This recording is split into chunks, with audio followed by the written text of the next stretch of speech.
like that was Mr. Batman. I'm sure you're familiar with him. He was the first one of that ilk that I knew of. And when I found out that Toast was one, I was surprised. I wasn't sure if he'd always been that way, if that was something he more recently.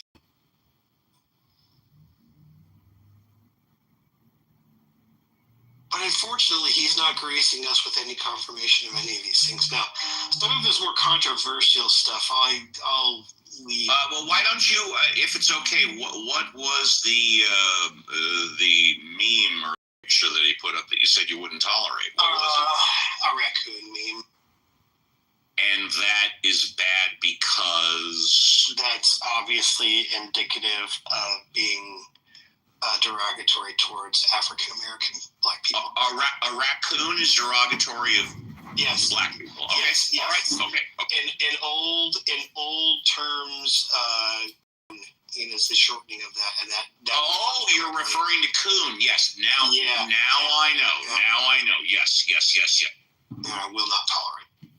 My friend told me he calls them raccoons. He calls them trash pandas, and that was the first time I ever heard. They're actually surprisingly smart creatures. They are. They really are smart. Which is weird, right? Because don't they have pretty smooth brains? Like I thought that was like most carnivores do, from what I understand. Yeah, he watched that raccoon come in his garage, grab a bowl of cat food, hold it in a hand, and then knocked over one of his beers that he was sipping on it, and drink from the beer bottle as it was dripping beer out of it, and run off with the cat food. It was fucking hilarious. Mischievous little fucker. I'm sorry, that's smooth intestines that carnivores have, not brains. I totally had my biology mixed.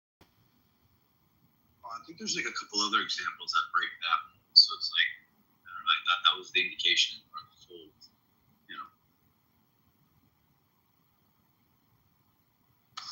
What the fuck is a smooth intestine?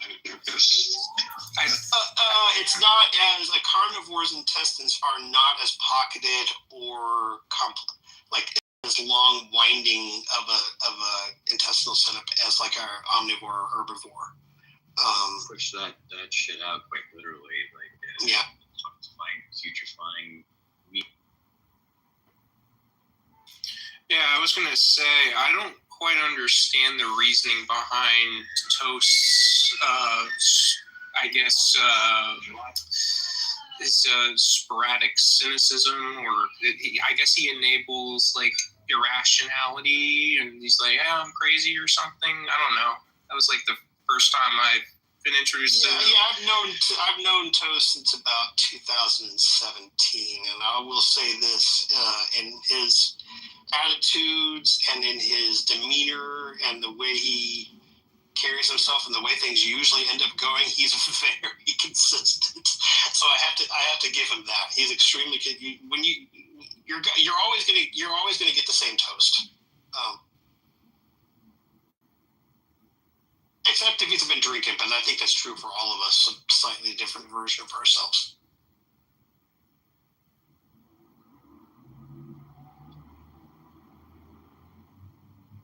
No, but Toast used to, because they all did. See, I came from that Tom Rabbit community. That's where I started this whole thing. And man, if you survived the roasting from that group, you could survive almost anything. Holy.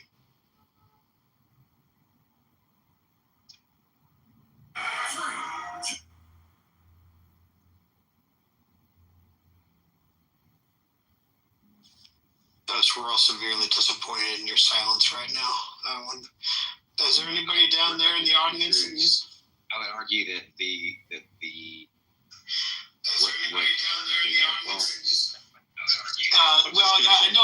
Andrew's crew became far more like aggressive because he also had people that he had to protect, right? We see this happen. Yeah, but I'm talking about early on. I'm talking about like in the old days. Yeah, I'm talking like at the end of the Krillism to the beginning of when Tom and Godless Girl kind of like had their own respective servers. Those days were much more the Wild West than Andrew and his room will ever. Oh, what are you talking about?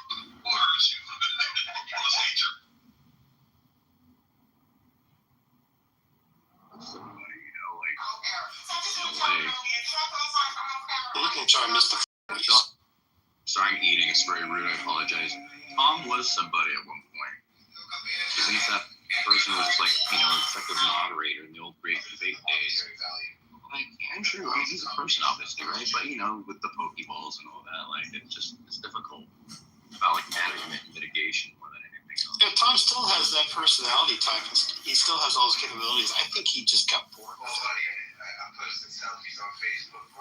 He used to be about cultivating the groups and the rooms and the big crowds, but in the last few years he's been much more about just having a very controlled small room of who he wants in there, and a constant action is just not a priority. Which I understand. It's being recorded. It's being recorded. Do that, It's like I don't know. Discord was the original king of this kind of community, but I don't know. Just the way it's set up without having ease of access to the general public, it's way more nerdy and techy to have to get actually access to rooms and servers in that place. I think it just kind of cultivates a much more isolated type of experience rather than what this place did.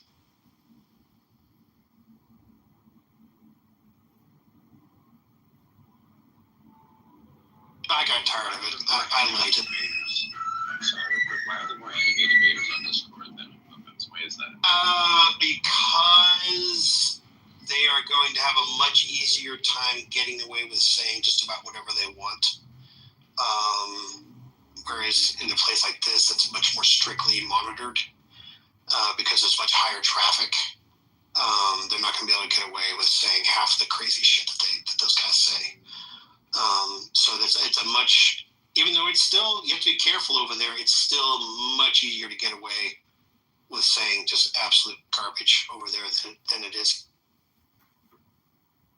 I've heard that word a few times before. What the hell is an anime debater? Anime debater is like similar to a debate, bro. I mean, it's based on this really strange phenomenon that we've noticed. Especially with people that tend to come from the more orthodox traditions, and they want to come on and debate, like Jay Dyer acolytes. All these guys from these more orthodox or Eastern versions of Christianity, they love to have anime characters as their profiles, as their PTRs. And so all these debate bros who just like would get into like this severe, like just think of I don't know what he goes by currently, but Mason or Arabesque or whatever his name is now. Think of him times 10, and just being absolutely hung up on strictness of philosophical language and delivering arguments. Like, I mean, very, very strict and very, very unforgiving about it. And then having absolute horrible attitudes, and then having an anime picture as your profile. It kind of became a.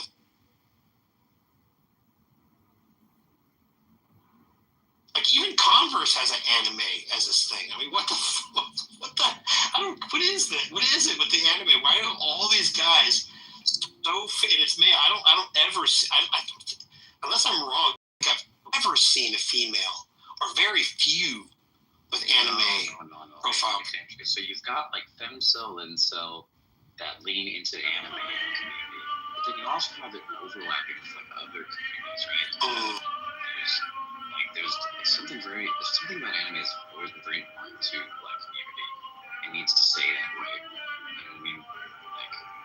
Yeah, but with the anime debaters, and especially with what confused me is the severely orthodox types adapting that symbology, or that's how they represent it. So, can you give me an example? Because I'm trying to understand what you mean by that. I don't see as much. There's not going to be as many examples here because they don't hang out here as much as they do at Discord. But if you can get into a Discord server, Discord far more. Yeah. Like, if you go to Discord, oh god, who's that guy? Gregory? He's a big time man. He's a pre-supper. A lot of the pre-suppers do the anime debate shit. and they will have literal anime characters, very often female characters, as their PFPs or their whatever they call them. I forget. Yeah, PFPs in Discord world is your profile picture. You think it's all to do with like? I'm sorry, I keep interrupting. No, you're fine. You think it's all to do with? I've had this thought before, like not all anime is the same, of course, but a lot of the mean kind of like common garbage anime, they still kind of pander to a stoicism that I think like is in Japanese culture. I think that coincides with the stoicism of but the anime has nothing to do with anime debating, right? The term is just because like the technique first got popular about people arguing who their favorite cartoon characters were and like hypothetical situations they'd be in, like who would win, Goku or some other person, right? So like that's where it came from, but it had nothing to do with anime. No, that's fair. I think along the way we've ended up covering the territory of anime debaters, but also those who use anime in their PFP. I guess I was speaking more to the latter. Yeah, there is a lot of. Why would a preceptor even want that?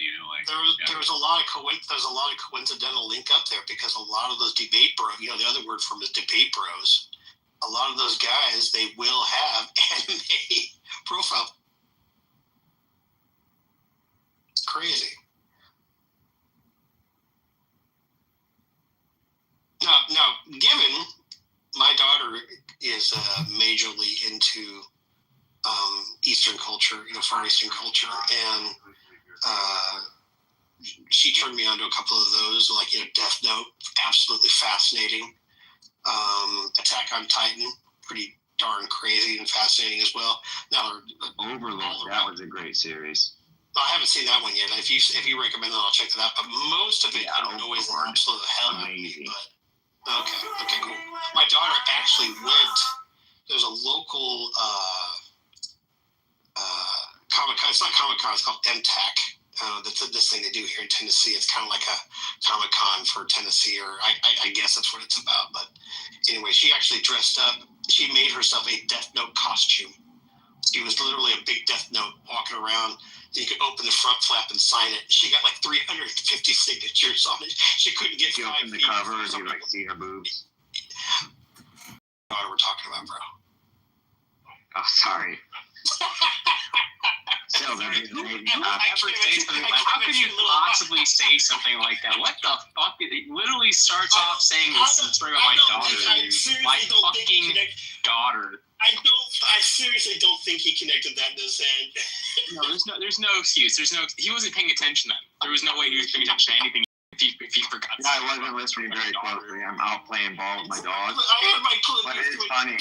It's funny that why don't you why don't you shut the fuck up if you're not going to pay attention to the conversation? Why don't you maybe just shut the fuck up then if you're going to not pay attention to anything.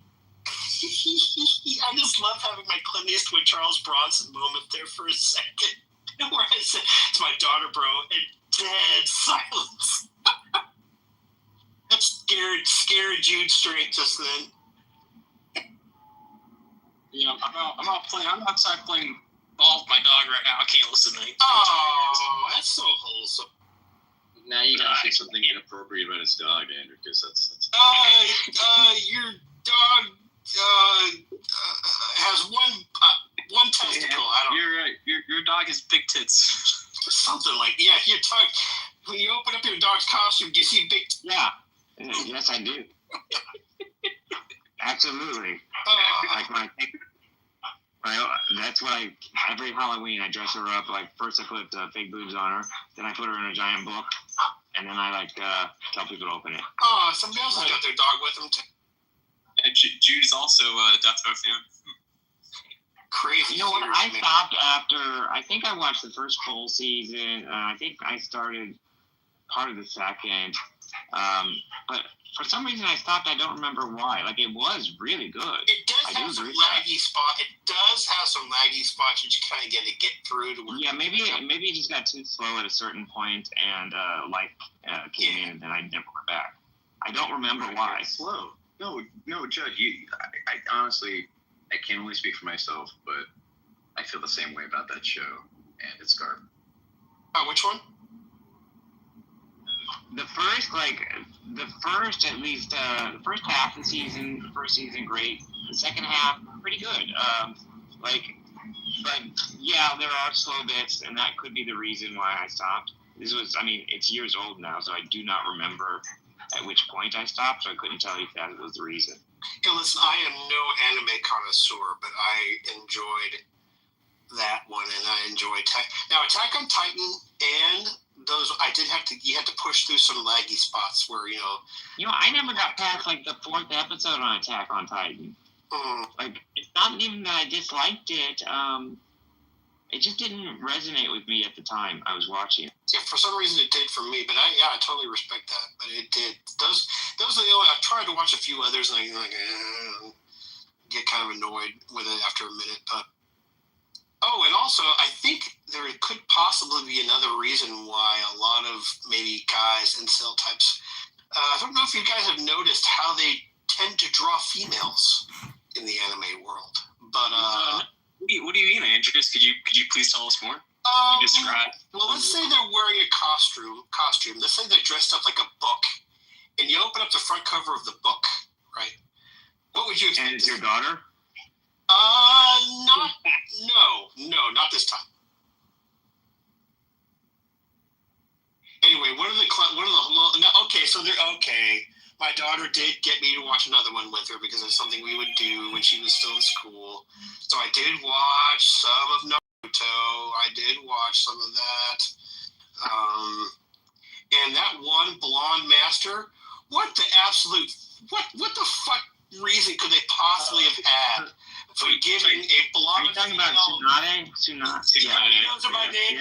Yeah, she's actually like in her 70s, but she uses a technique to look like she's 30. She calls them. She's channeling from Dorma. Huge tits, yeah. I mean, just absurd. I mean, that was the most absurd one I've ever seen. When I saw that on screen, I'm like, you've got. Well, Asians are big on huge tits, right? Because the Asian women just tend to have small breasts, right? Partly genetic, that's why they make partly the because they don't have a high calorie big diet. Okay.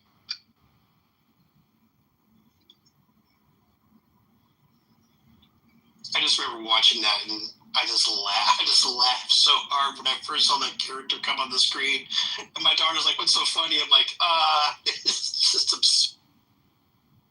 For her interaction with the pervy stage, right up to the point where then they undercut all of that playful and silliness with, spoiler alerts, when he passes and she realizes it, she's just broken. Yes. Andricus, if I change my profile picture to a picture of Vegeta, would I now be an anime debater? I don't know who that is. Yes, you would be. Yep. Yeah, I'm not the expert on that. You'll have to. I think you just got an expert opinion from Toast, though. So. Wait. You don't know who Vegeta is, Andricus? I don't know if I made it clear already that I am not any. I know three. Barely have a grasp on 3 anime series. Yeah, Elliot, give him a break, Elliot. Come on, man. He's an old boomer. Come on, man. Just let the old man alone. Now.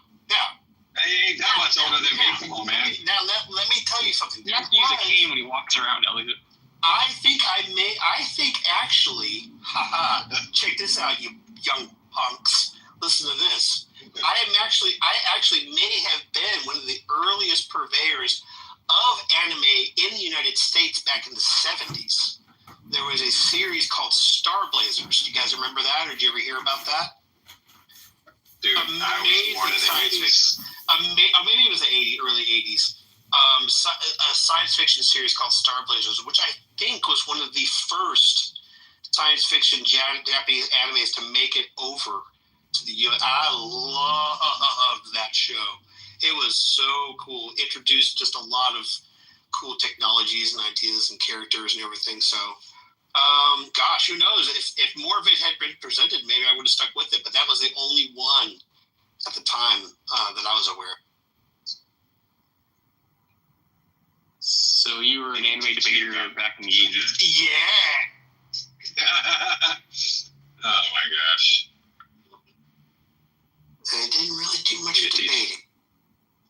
We need to teach. We need to get Andricus onto Vegeta. No, I'm good. I think whatever amounts of anime are already in my life, that's plenty. It's almost like not even. I mean, there's Dragon Ball Z, and then there's everything else. Sorry, go ahead, Carter. No, I'm sorry. I'm literally just like jumping in the middle because it didn't hit my head right away.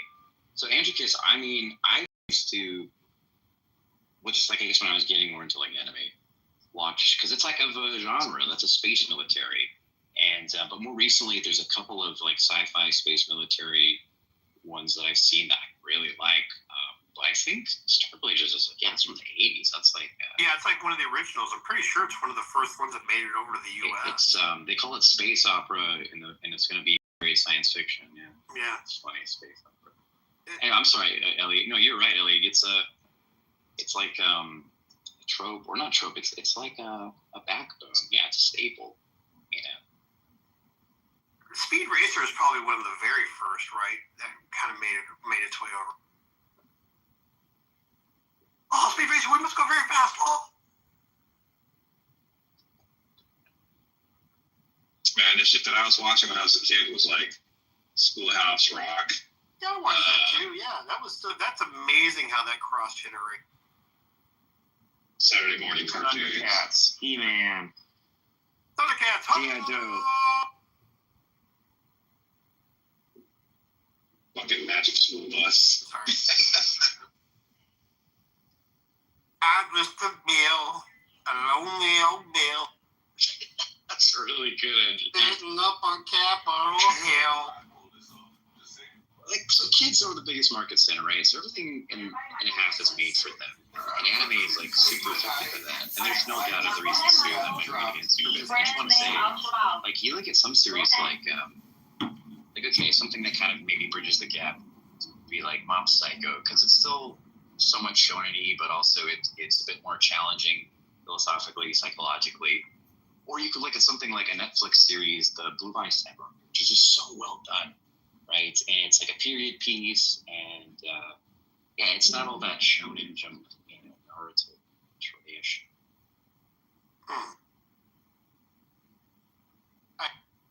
He felt that he was being forced to feel empathy for others or whatever. So, both came to the same conclusion. I just think he did it in a genuine way. So he suggested instead, okay, people should show sympathy. That's fine. Or that's a good thing too. Clear that he didn't show sympathy for George Floyd or Paul Pelosi or whoever he didn't feel was worthy of it. And, that's his thing. That's his prerogative also. But the bigger problem is now when people on the left, like a Jimmy Kimmel or someone else, doesn't show adequate sympathy, or actually says, instead of saying nothing, says something that doesn't show the performative sympathy that, that the right is doing right now, they get canceled. And I thought we were against cancer, but I guess not. So, it's just a lesson in you have to show the performative sympathy the right requires in order to not get canceled by the right, who is railed up and down against cancel culture. That's it. I'm pretty sure I'm in the queue now. Can y'all hear me? Yeah. All right, so it sounds like, real quick, just point of moderation, and then you got it dope. It sounds like that niggas want to get their rocks off, right? And I see what Louis and AK is trying to do. Y'all just trying to, just be chaotic, right? I'm not opposed to being chaotic, right? But let's just wait till the queue, and then once the queue, you guys can rage bait each other all you fucking want, right? And I'm actually getting ready for a date, so take us on your date with you. Take us with you. No, y'all niggas got it after that. But seriously, y'all have to stop hijacking the conversation we got little petty beefs is annoying. I was on topic. I was addressing the point. I was tied in. I was trying to crybaby. Nobody was saying anything when Brad was calling everybody a faggot. Oh my God, here we go again. Nope, we're going past that. And he's not even here no more. So thank you for the feedback. I know what you're talking about. I was doing that with concrete. You're right. I should have waited my turn and did my turn. I appreciate that, brother. All right, go ahead, Dope. It's your turn. Yeah, I was going to talk about, we probably haven't brought it up, because that shit show that we just witnessed, but about 10 or 15 minutes ago was brought up how, Charlie Kirk isn't not much different from Nick Fuentes, and that the discrepancy between their viewpoints was not much function, in the most basic analysis of the two, and that's just false, obviously. If you're gonna be, it's one thing to criticize Charlie Kirk on the key point. Yeah, on the key points too. On the key points, what would count as the key points? Immigration. Yeah, you could say Charlie Kirk is basically Charlie Kirk is Donald Trump. If you think Donald Trump is the same as Nick Fuentes on immigration, you don't know Nick Fuentes. You don't know the Groypers, bro. All it takes is just a very minuscule analysis for these people's viewpoints, and you'll understand the difference. This is like me saying AOC is not much different from a freaking Marxist communist who wants to destroy all capitalists. I could understand on certain points where you feel Charlie Kirk is more far right than I would like for the average right winger to be, but he's not Nick Fuentes. And just go to an average Groyper account on Twitter and you'll see what I'm talking about. They were calling Charlie Kirk a cuck to Jews just 2 months ago. So it's not the same at all. And I think for people to kind of paint him as that, it goes to show that, I don't think it's going to help our political dialogue if we're going to ignore those types of nuances. You could say what you want about Charlie Kirk. He's not the most extreme far-right person. He's pretty much the average MAGA political pundit. And say what you want about MAGA, that's Charlie Kirk. It's not the same thing as the average neo-Nazi. I know you don't want to believe that sometimes. A lot of left-wing play the two, but they're not the same. And calling Charlie Kirk a Nazi is not going to stop any of the actual Nazis from moving further right, unfortunately. And I say this as someone who fucking hated Groypers and still hates Groypers. So we have to be honest with each other. Can you imagine the insurrection on the Capitol? Can I be thrown back in the queue? Carolyn, can you add me? Yes. Can you add Ashley? Yep. You heard me? I got you. Carolyn, I'm next in the queue, correct? Oh, shit. Can you hear me? Yeah, we can hear you. I'm next I don't in know the queue. where I didn't write it down. No. Done. After done, then it's Gold Poppy. Then after Gold Poppy, we'll go back to Louie, and then Ashley. Okay, wait, you forgot about me? Oh, I apologize, Pure. My bad, Pure. So after done, it's Pure. Then we'll go from Pure to Louie. Pure Gold, Louie, Ashley. Cool. Okay. It was supposed to be gold and beer, but all right, go ahead. No, you wasn't, Samoa. No. I'll drop out to the end of the queue. No, not me. I don't want to be in the queue. Okay, I want to clear something up real quick because I don't move away from things that people say. I'm not here to do performative. I'm not here to just get my rocks off. I'm actually here engaged conversation that's being had. I think it's a good conversation. But I want to I want to address something ferociously attacked. Okay, when I brought out the point that Charlie Kirk affected George Floyd in his death, okay, but now people are asking us to who don't really care for Kirk to have empathy and sympathy and don't be disrespectful of him and his death. Somebody admit, now I'm not gonna mention names because I was told not to, but I think we know who it was. Somebody came off the mic raging, saying you can have sympathy for that criminal, empathy for that criminal. He put a gun to a pregnant woman's stomach and all this stuff, and just raged. Now I was called out earlier because somebody and I had to eat it, and I had to humbly eat it because someone said, "Done with it. That whole Carrie Underwood story is a meme that was started on the internet. That was an internet thing." Well, here, I'ma up you one. That what you just said was some shit that was started on the fucking internet. And Candace Owens and all of these fucking right-wingers who didn't care about whether it was truth or not, they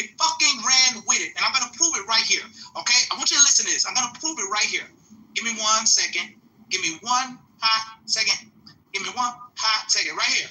Okay, this is right here. It says, according to fact-checking organizations like Politico and factcheck.org, here is the breakdown of the false claims origin, the real incident. In 2007, George Floyd and five other men broke into a woman's home in Houston, Texas. Court records show that Floyd placed a pistol against the abdomen of the woman, identified as Araceli Henriquez, and forced her into a living room while others searched for items to steal. Floyd pled guilty to the crime and served 5 years in prison, so he paid his debt. The false accusation. Shortly after his death, an Instagram meme began to circulate.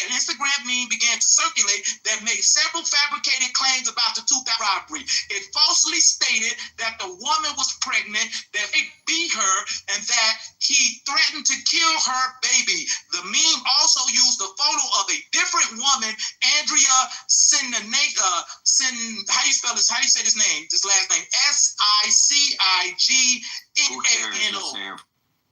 Andrea, who was the victim of an unrelated assault in Madrid in 2018 and claimed it was Henriquez. This misinformation spread widely on social. Let me finish. This misinformation spread widely on social media platforms. High-profile commentators, including Candace Owens, repeated and amplified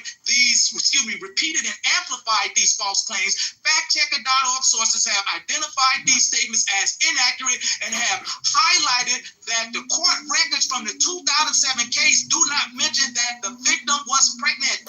Okay, so what I'm saying to you is this here: your hatred for this man and trying to, make it not what it was, racially motivated, disrespecting that man's humanity. You were so fucking hell-bent on denying this man his fucking humanity that you were willing to accept some bullshit off the internet. But you want to talk to me about fucking Carrie Underwood and come off the mic yelling and fucking shit. Do like you told me. Do your fucking your fact-checking and shit. Okay, because that is fucking poor scholarship and that is unfair to that man. Like I said, this guy here, okay, made fun of a dead man, but now and call him a scumbag, okay, and can continue to pump the lie that this man died of fentanyl when both corners said opposite. Let me land my fucking plane. I'm landing here. Shut up.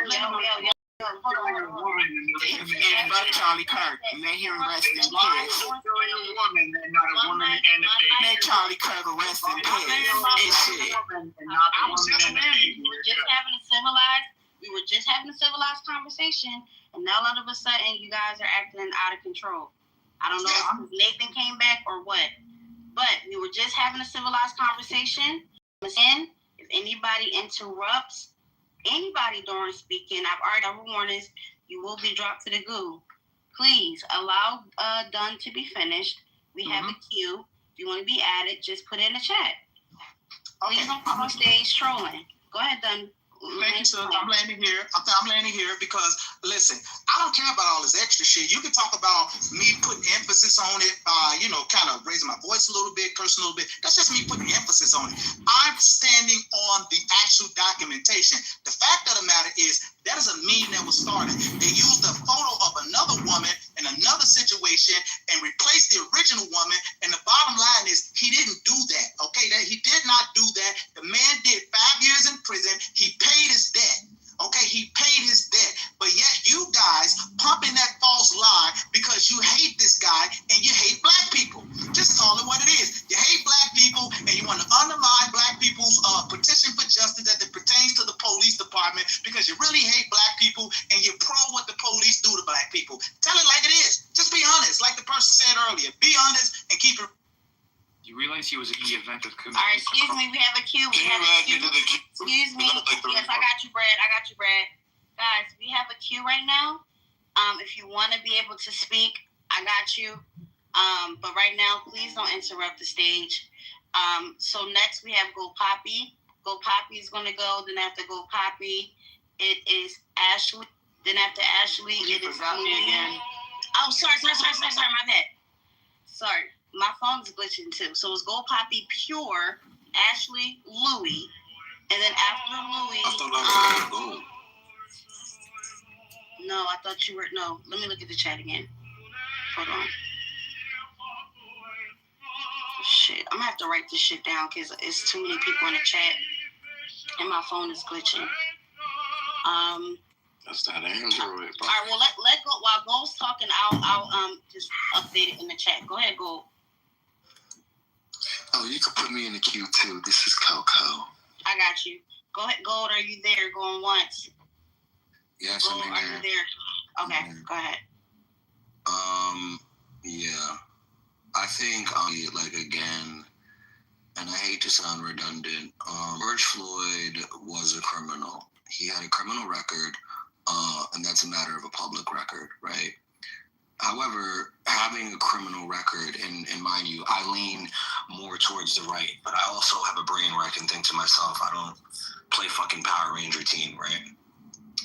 George Floyd had a record. However, him having that record of multiple offenses isn't a rap sheet for a death sentence, right? Only a courtroom gets to decide the punishment, not a fucking knee on the neck. So, yes, while he had a criminal record doesn't erase humanity, right? It doesn't hand the police the right to play judge or jury or an executioner. Justice means due process, not a knee on the neck or not fucking street executions. Same thing with Charlie Kirk, right? Like, yeah, a lot of people didn't like Charlie Kirk. But guess what? There were tons of black people that loved Charlie Kirk. Charlie Kirk invited tons of black people to colleges to speak. I was literally just watching him do a video where tons of black people were praising him at the conference, and they were praising him in the comments after his death. So you can't control what people are going to think. You can't control what people are going to like at the end of the day. Now, on both sides, to where I forgot what Shorty's name was with the edges. I don't know. I think she left. But to her, what she says is disgusting. No, not Dawn. The other chick with the long ass hair. That was being rude. I think Jazzy. She left. Louis? She's not here. No, not Louis. I don't know. What's the girl that was just here that was like rest in piss, Charlie Kirk? That's what she just said. Oh, Concrete. That was Concrete. No, that's a man. Don't worry about it. No, that was a woman. Her name was like horrendous. What's her race? Oh, yeah, heatheness. Yeah, what heatheness was saying. Honestly. Wait, hold on 1 second. I'm gonna let you in. Eric, I need you to help me with the queue in the chat because my phone is glitching bad as hell. All right. You did skip through it. Make sure you add Simon. Make sure you add Brad and who else wanted to speak? Oh, me. Who is me? The guy down here. Oh, that's Who the fuck is the guy? No, you gotta say my name. You gotta say my profile name. And then Coco, make sure you get Coco in there as well. I just want to say, you did skip Pure. She have to go up to go with you. Yeah, she's gonna go up to go. Put my name in the add Sagu Raptor. I am gonna start. It's a large stage and it's a large queue. I am just gonna drop people if y'all keep over talking. Go ahead, go. Then have to go to speak. Yeah, start off with that bitch after you're rich. Yeah, so I just want to hit some facts. I want to start off with acknowledging the facts. So, yes, George Floyd had a criminal record. Charlie Kirk said controversial things, but here's what matters. What matters is neither of those things, because death doesn't justify that happening to anyone, right? Now let's hit the core principle of it. In a civilized society, punishments come from courts.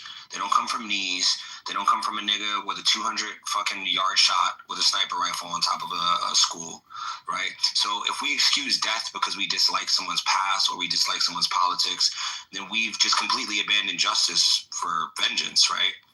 And if George Floyd's past justifies his death, right, then do we say that every addict or every fucking petty criminal deserves execution? And if Charlie Kirk's words justify his death, do we say free speech ends with a fucking funeral, right? So if the answer is no, then that means that both deaths are wrong. Justice means defending life, even when we don't like the person. Because once you say some lives don't deserve protection, then you open up the door for no one to be safe. So just please interrupt me. Fix your edges first before you talk to me. Thank you. Before we even get into that, and yeah, if Charlie said some shit, then he's wrong. I don't give a fuck if it's Charlie. I lean more towards the right. You think I'm here to ride niggas' dicks? I don't give a fuck what Charlie said. If Charlie said something's wrong, I'd personally say to that nigga's face, you are wrong. I don't care. When he was talking about that whole agenda of like, yeah, you know, if a woman gets raped, she should keep the baby. I thought that nigga was crazy for saying that. I thought he was bugged the fuck out. I was like, yo, yes, I like Charlie Kirk, but you're wrong.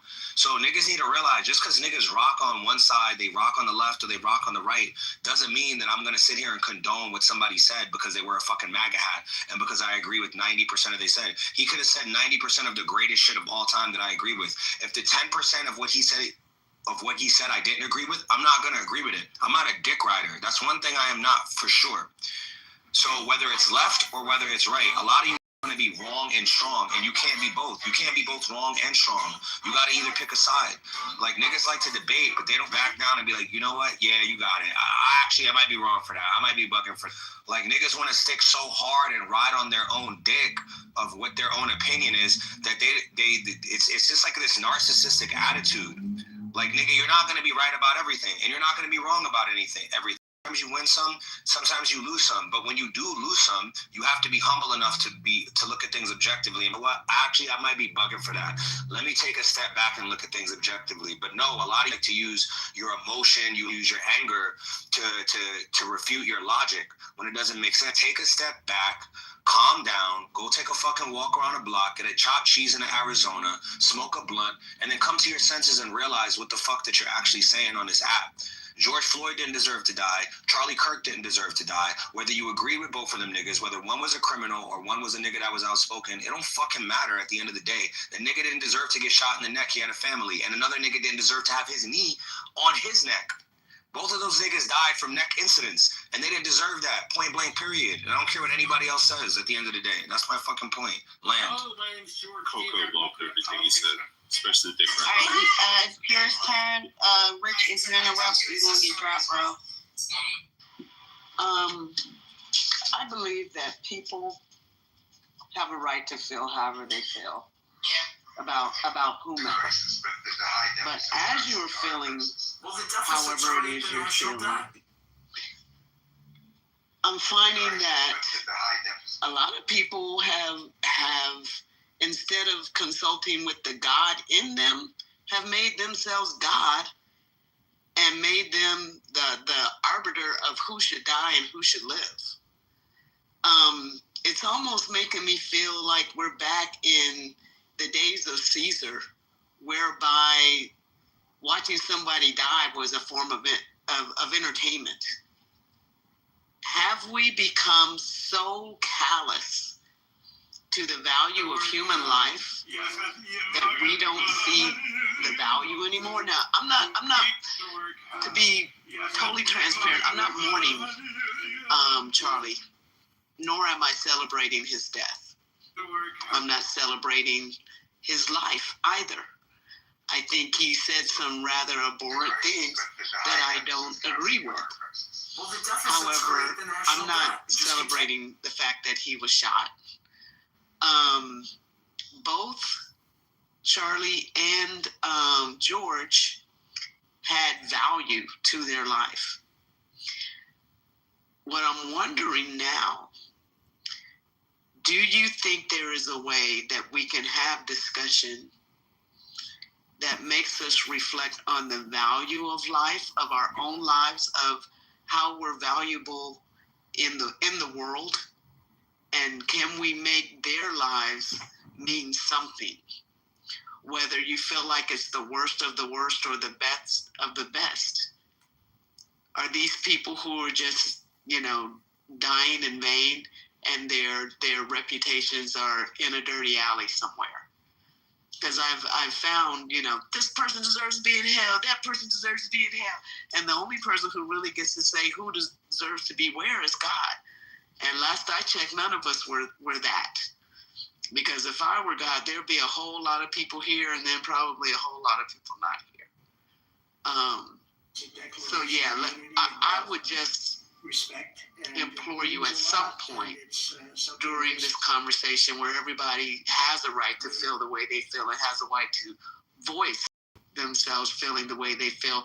If we can eke out some value for the world regarding both lives and land. Thank you for that, pure Eric. Who's next in the queue, darling? Even though you're really not a darling, but who's next? Give me a second. I got you. It is Louis. Did I again? No, You're after Louis. I was after Pure. Yo. No, I was after Pure. No, the news run. But go ahead. Go ahead. All right, go ahead. He's allowing Ashley to go, so go ahead, Ashley, and then go ahead. Jesus Christ. Go ahead, Louis. Ashley, which one you want? You want to go first, or you want to go after Louis? Go ahead. No, go ahead, Louis. Man, I'm being real petty right Go now, ahead. bro. Can you hear me? Go ahead. Is Louis there?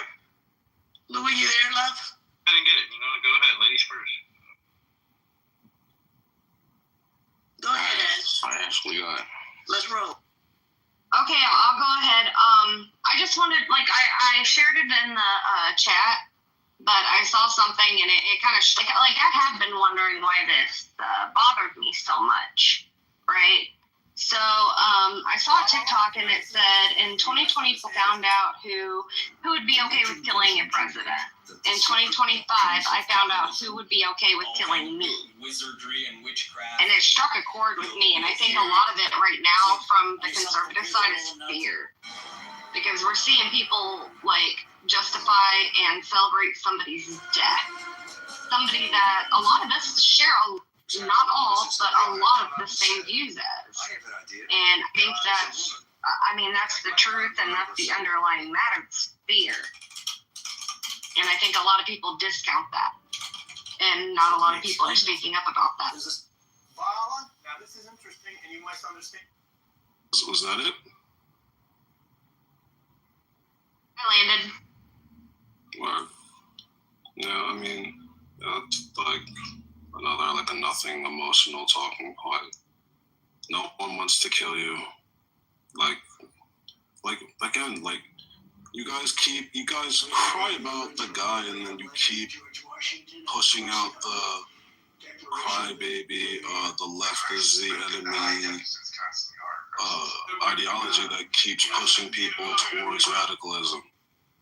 Like, I appreciate submissions like Pure's and Gold's that are pretty balanced, and they're saying, hey, this is fuck shit on both sides. That's what I think we should all be saying. But there are people who are unhinged, who aren't saying that, who are like forcing people to bow down, or like forcing sympathy out of people. No one owes anyone sympathy. If you thought George Floyd lived a deplorable life, you don't have to mourn his death. If you feel like Charlie Kirk lived a life speaking about deplorable thing and espousing deplorable ideas, you don't have to mourn his death, but like, we could all come to some sort of midpoint and say, yeah, it was fucked up that they were killed the way they did, the way that they were. But I don't think we can have that conversation when we have people like trying to pull on emotional heartstrings, pushing this idea that like the left's the enemy or the right's the enemy, or like it's just like you're all falling into it. Like if you're not saying anything other than let's pull it back and figure out like where we've lost the point to where we hate each other so much to where we'll kill each other for our views, like then you're not adding anything productive to the sphere. If people are saying you must cry for Charlie Kirk, you're adding nothing to the political conversation. All that shit is just like fucking like emotional. I don't think you understand. Emotional jerking off. What are people asking? I don't think you.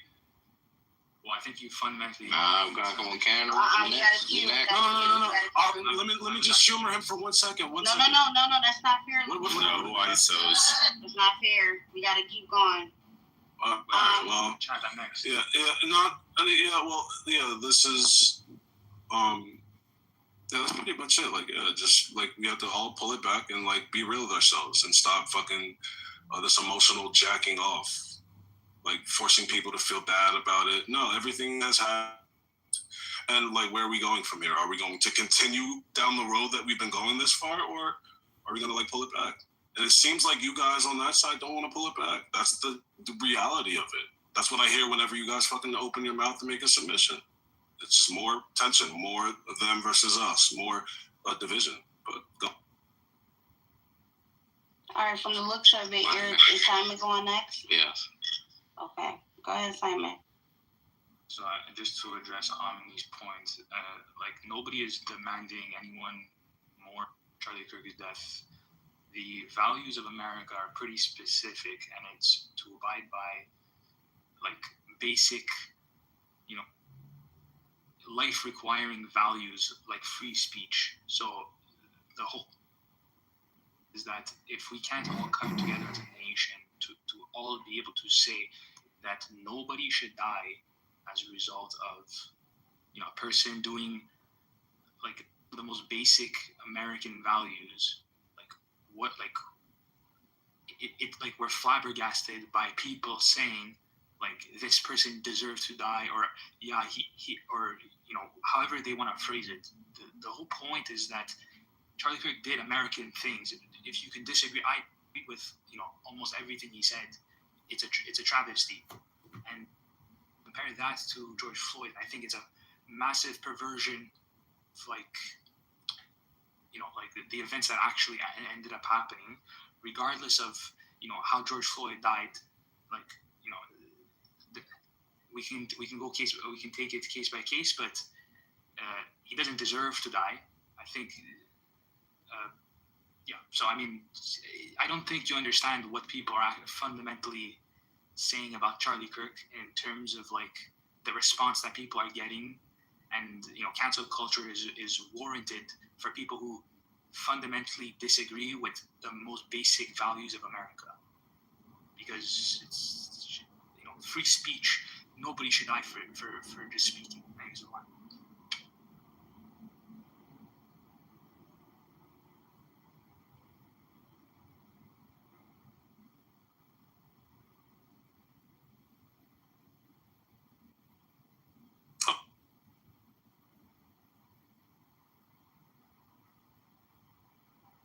Dope is next. You last time? Can I be put in the queue? Am I next? Yeah. I think it's dope. That's next. Yeah, I think it's his time. Go ahead. All right. I feel like Ashley's point. I get Ashley's point, and I think Louis' response has some truth to it, but it does kind of whiff over some truth that is also needs to be acknowledged. Like, I think one, obviously not everybody on the left is celebrating Charlie Kirk's. People aren't, publicly at least, and that's a good thing. That should be expected. But the fact that not everyone celebrating doesn't mean that a large amount did. And when it comes to the discussion of free speech in particular, I know a lot of people were saying that the right are being hypocritical because they're happy to see a bunch of people on the left who celebrated Charlie Kirk's death get fired from their jobs. But is it crazy to think that why was there so many people? One question is, why were there so many people celebrating, posting on social media that they were happy this guy got killed? If we have nothing to worry about in regards to the environment and the temperature on the left, why was this so common that it needed to be complained about by the left that people were getting fired? And two, does it not worry people? I think if there was a right-wing Groyper dude who shot and killed Hassan Piker, that's another left-wing dude, very, very notable. I think the fact that there would be right-wingers celebrating would be disgusting, and I wouldn't complain about them being canceled if they did get fired from their jobs, because I don't think that's the same thing as cancel culture. Cancel culture is not equivalent of you being fired by your job for doing disgusting things in public, i.e. like dancing on someone's grave. And we can't act like that's just like, nobody's done it, because I've been on this app, bro. Like literally people do it in every room I go to. At least one person goes in these rooms and says they're happy he got shot and killed. That was Heathenist, right? That dude with the wig on who just left, I think. So he did that in this room. So it's not like completely, we can't act as if like, oh, no one's actually doing this. People are doing it. And people on the right would probably do it too if it was the other way around. And that's a problem. And I do agree that Louis said we do need to figure out a way to basically cool down the temperature in general. But that doesn't mean we have to ignore the fact that people genuinely think this way. Acting as if calling them out is a bad thing. It's not. It needs to be done.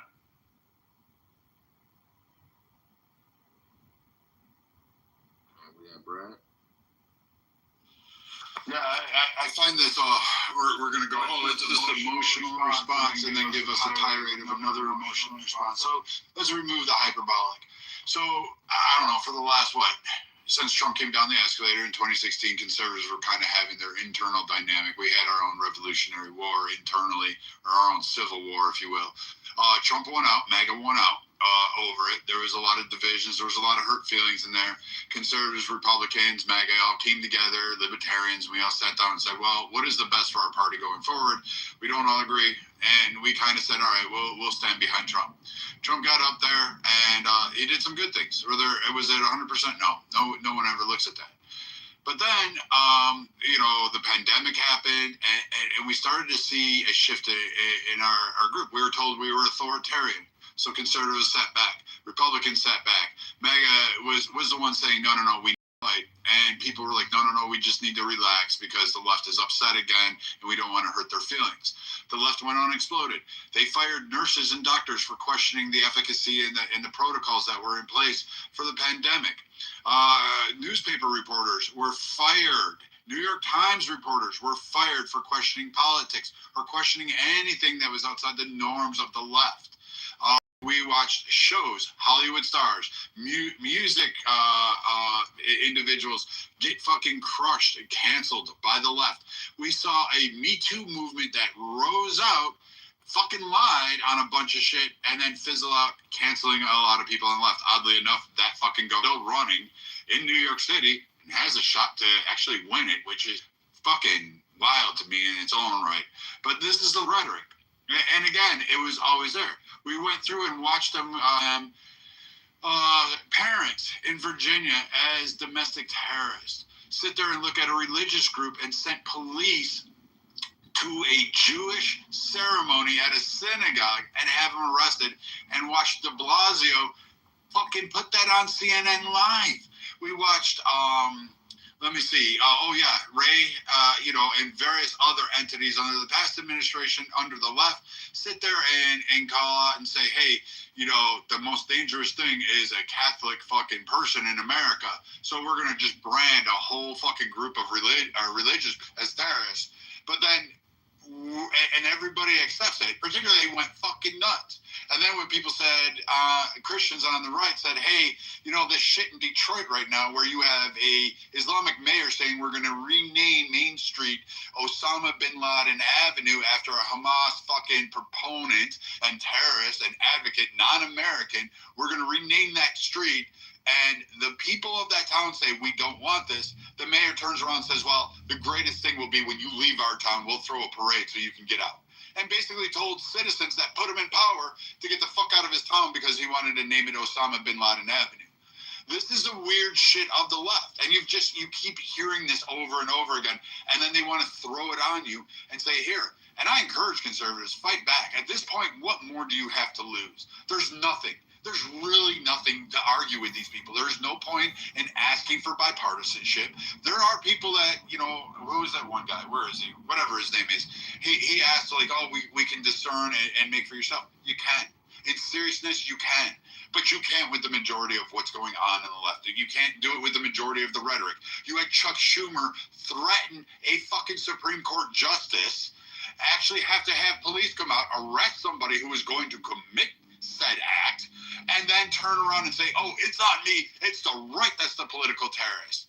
They take BLM that occurred all across the nation in one fucking year, a summer of love, and they count it as one event. Not counting the fact that David Dorn had to fucking die and bleed out while his family watched it live during fucking a political protest. But they don't count that as violence. No, no, no. They give you these fake made-up stats based on the ADL and whatever fucking twat waffle agency on the left is trying to construe these stats in a way saying the right is more prolific. We didn't go to a baseball game and shoot up your fucking Democrat leaders. We didn't go to your justices and try to beat them. We didn't fucking blow up your fucking areas or firebomb them like you did in North Carolina. We didn't fucking do half of the shit. All you got is January 6th. And oddly enough, that wasn't even made up of all fucking Republicans. That's the weird fucking part. You guys don't even know anything about what happened. It was a Republican. I got it. And just like Homeland. And the Nancy Pelosi thing, like you throw that one up there. Who fucking cares? That was some fucking crazed medicine. And again, it goes to show you that your mental health policies and your bail reform policies don't fucking work. You let a guy out to attack Nancy Pelosi. Fucking clearly evident. You want to throw the Minnesota senators next? That was a guy in the government, Democrat rule. That was your guy. That had nothing to do with us. He had no King's protest. He was anti-fucking Trump, but somehow he's ours. It's right-wing protest. When we look at these facts, all we can say is when you sat down at the table and you handed them the opportunity to speak, they shot the motherfucker that was willing to do it for nothing more than his words. They cheer about it, they emulate it, and then they're crying because they're now facing the wrath that conservatives, A, don't want to bridge the gap anymore, and B, conservatives are calling their company saying, you know what, this asshat is preaching this asshat's doing this, fire them. And they didn't realize the depth at which conservatives actually had. You should have remembered Bud fucking Light and some other things, but you forgot that shit. Now conservatives are coming after you, and they're not holding back. They're not being restrained. They don't care anymore. They're telling their principals, fuck it, we're on now, because you had not controlled yourself, and you did enough to bring them to this point. And other people like me are just going to cheer them on, grab the popcorn, and sit down and have a nice pint of Guinness and watch this shit show unfold. Because you never listened to people in the beginning of this shit when we warned you and said, shut the fuck up, sit down, you're going to cause a problem. And you never fucking listened. So now we're here today. You own it, you get it, you keep it, you swallow it like you like it, bitch. And then you fucking beg some more. Whoa. Okay, Eric, it's on air, Ryan. Yeah, that was wild. Yeah, that was good. You finished there a little bit, kind of. Like I was talking about the game. Yeah. Anyways, that was another kind of finish. All right. I'm on. All right, don't interrupt me now. You didn't interrupt him. Done. Stop spamming. You guys to come back up. You got 5 minutes, but you were warned multiple times not to interrupt. Control yourself, son. And where do I begin, bro? It's like so much. First, I want to say, go if you still here, bro. Leave my man alone. He don't want you. He wants me. Just leave out there. Shout out to Carolyn for doing a good job. Hey, yo. I also want to acknowledge that she called me a sweetheart. Just not registered. That was my accident. Nah. I'm holding on to it. Freudian. Yeah. Holding on to that. She also made concrete for a bit. She did a good job holding you niggas. She kept y'all in check. I ain't never seen, this is very rare for a mod to be able to control a bunch of rowdy autistic niggas. And she did it by herself.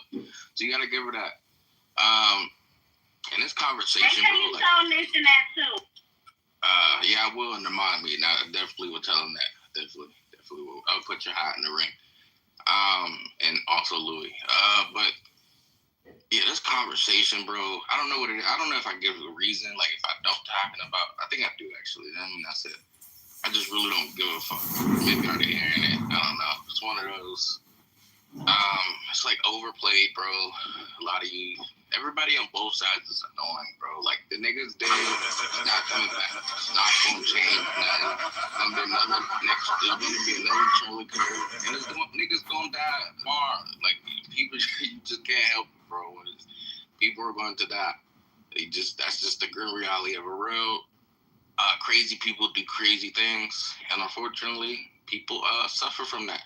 There's could do debate crying about whose fault it is really doesn't help, right? Because like nothing changed, bro. People have been dying over political rhetoric since like Abraham Lincoln, bro. Like the fuck, that nigga got killed because people didn't like what he was saying. And so like, bro, this is like all this like emotional appeals to like the wives and the type of man he was. We go back to George Floyd and January 6th and BLM, bro. Like this is nonsense, bro. We gotta look to the future, bro. We gotta like talk about new shit. Like, what do you think the economy's gonna look like in 5 years? You think like people are gonna get like better wages, or like fuck, like are we gonna still be a country? Like that's what we need to be talking about. Like we talking about shit that really don't like impact people's lives. Like you know, you need to be talking about like gas prices, you know, housing prices. Like, do you think your kids will afford a house? Think they'll be able to go to college? No, like nobody's ever. No. Yeah. No. And we in here debating Charlie Kirk. Charlie Kirk is not that important, bro. It's not. I just hate to break it to some of y'all. You may hold him like as like white Jesus, but he's not that important, like in the grand scheme of things. People are going to forget Charlie Kirk, and about I'll say about 5 years, people are they're not even going to remember Charlie Kirk. He'll occasionally come up in like a political conversation, but other than that, he's not going to be an MLK or like some JFK or something. He's not at that level. He's not, disrespectfully. But I land there. All right to that. Hello to the room. Sorry if I'm whispering right now. I just put my 2-year-old baby girl down for a nap, so I'm not trying to be too loud or anything. So, blessings to the room. Now, I witnessed a lot of things have been said in the room today, and unfortunately, oh my goodness, and of course he left, but my buddy Brad is not here to hear my voice. But I would definitely say that when it comes to extremism, there are extremists, of course, on both sides of the aisle. Now, before I say this, let me just say that, and I always say this, I'm neither Democrat or Republican. I'm an American. Amen. I don't owe my loyalty to any party. I believe that parties owe all of their loyalty to their voters. Amen. And so with that being said, I don't think that no one person should be a loyalist to any particular party, because that party may change and start to have ideologies or views that you personally may not agree with. And you may then change course in how you view things politically when it comes to your own political party. So with that being said, that's why I say that it is not healthy to be a loyalist and to think that any particular political party owns you. It's actually the reverse. Your party owes their loyalty to you, not the other way around. So with that being said, when extremism, of course, it is studied that a lot of the extremism when it comes to terrorism or domestic terrorism has come from the far right, and this has been for decades. Even when you talk about Black city massacres, going just a mess, and you talk about Black homes in cities being burned down when it was allowed to happen by its own state and federal government. When you talk about the assassination of, for example, Abraham Lincoln, the president that did abolish slavery.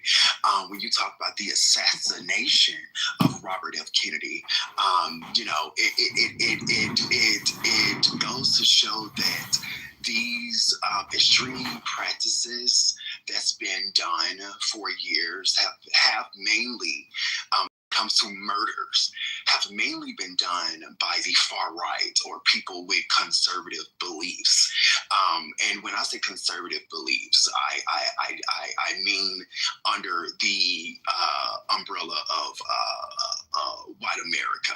When I mean conservative, because there are Black people that's conservative as well. So I want to make that differentiation or that difference there that I'm talking about under the white America when it comes to conservatism. Now, with that being said, and I'm going to land with but landing that point on, there's extremism on both sides, but it's already been recorded and studied that a lot of the domestic terrorism that have been a result of an extremist has been from the far right. So with all of the Republicans now saying, oh yeah, the left has apparently been doing this for years, and the left this and the left that and the left this and the left that, the right has been doing it for decades. And it's unfortunate that when one of their main influencers are shot and killed, all of a sudden it's a victimhood mentality, and all of a sudden it's apparently it's only the left that's committing these murderous crimes and things of that nature. So, that's one thing. Now, someone brought up cancel culture, and I'm going to make this my last point. Someone brought up cancel culture. Now, the thing is, and I think they try to conflate cancel culture with an executive branch threatening or infringing on our First Amendment rights. Now, it's because of our First Amendment rights that we Americans can practice what is called or have been considered cancel culture. And when I say cancel culture, I mean, like, for example, when everyone got mad at Target for, I guess Target, I forgot what Target had did, but everyone stopped, going to Target and all of a sudden. No, it definitely wasn't training stuff. And it sounds like check spiders. Hello, why are you talking, bitch? Shut the fuck up. No, you were asking. Yeah, shut the fuck up. DEI Coco, love. DEI, yeah, it was the anti-DEI when they did the DEI rollback, and all of a sudden people got mad and upset or whatever have you, stop going to Target, whatever have you, because we have the right to do so. That is cancel culture. That is cancel culture when people cancel certain artists for something that they said, like celebrities for something that they did or said. That is cancel culture. But when you have a government branch that is infringing on your First Amendment rights, that is not cancel culture. That is then an infringement on your actual right from a government branch. Not, this ain't no, I'm gonna stop listening to K-pop because apparently K-pop people artists are racist and blah blah blah blah blah. Yeah, that is not that. I'm not a government official that's infringing on their rights and saying that they can't speak or trying to suppress or whatever have you. I'm just not listening to them. But when you have what is executive branch that is supposed to be our head of our nation, representing the United States of America, you have the actual head of the executive branch having this divisive rhetoric in this day and age and time in 2025 in a time of our King and Lord. You have him saying, even before they even knew Kurt's murderer, blame everything on the left extremists and the left this and the left that and the left this and the left that. And that's just a key word for Democrats. Now, mind you, Democrats, the last I checked, represented over 50 million American citizens, 50 million.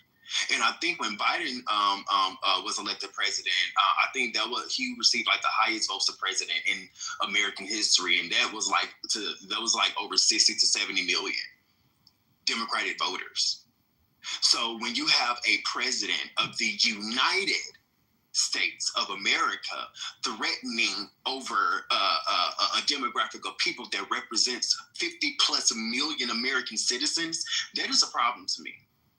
When you have the head of the executive branch threatening regulatory actions for people that don't agree with him or don't align with his beliefs when it comes to certain people, and then infringing on their rights, that is a problem to me. Because that is not the president of the United States of America. That is a president of a Republican Party. So I'm just going to land there in saying that, like, when it comes to cancel culture, that we can practice that because of our First Amendment rights. But when you have an executive branch that is attacking your First Amendment right to do that, that is a problem. And I land there. Thank you. We got Rich. So sweet. Oh yeah. What's up? No, I mean honestly, I just want the Civil War to start. Us on the right, we have all the fucking guns, all the munitions. We'll fucking eviscerate all of you fuckers. I think it should just start sooner than later. I don't think we should drag this shit on because you guys all want us dead. So I mean, the quicker it gets started, the quicker it gets done. I mean, it's gonna be bloody and nasty and disgusting. But you know, some things just have to be done. George Floyd was a piece of shit. He was a scumbag who fucking, was a 2-bit fucking crackhead fucking thief who fought the police and was screaming while he was still sitting in the car. Mama, I can't breathe. While he's sitting in the car when they're saying, hey, can you just please get out of the car, sir? We need to talk to you. What's funny is, the officer put his knee on his neck. Used to work with George, did security at a fucking nightclub. Him and George Floyd used to work together like 10 years earlier before George went off to become a fucking crackhead, fucking meth head, heroin addict, fucking junkie, that's passing off counterfeit money and shit. And then Charlie Kirk. I liked how, I can't remember who it was earlier, said, that I think it's Pure or something in her dumbass summary where she said, that we don't need to put people on one side or the other. And I like how you alluded to George Floyd and Charlie Kirk because one's actually good on the good side and the other's bad on the bad side. So that actually worked pretty perfect. But yeah, I mean, I just tell all the conservatives and people on the right, stock up on your ammo, stock up on your food, your vacuum sealed food and shit like that. And we'll get this shit kicked off and we'll get it done real quick. And we'll have to all these little fucking whiny little fattards on the fucking left, bitching and whining about, the conservatives, because they'll all be fucking dead. So it just let's initiate the fun. All right, some more. Go ahead. And fuck all you faggots. Coco, how'd you get the rolling eyes emoji? I need that right now. Go ahead, Simone. I'm sorry. You should have it. It's on your thing. Some more. Are you there? I guess not. All right, we're gonna move on to Inkin. Inkin, are you there?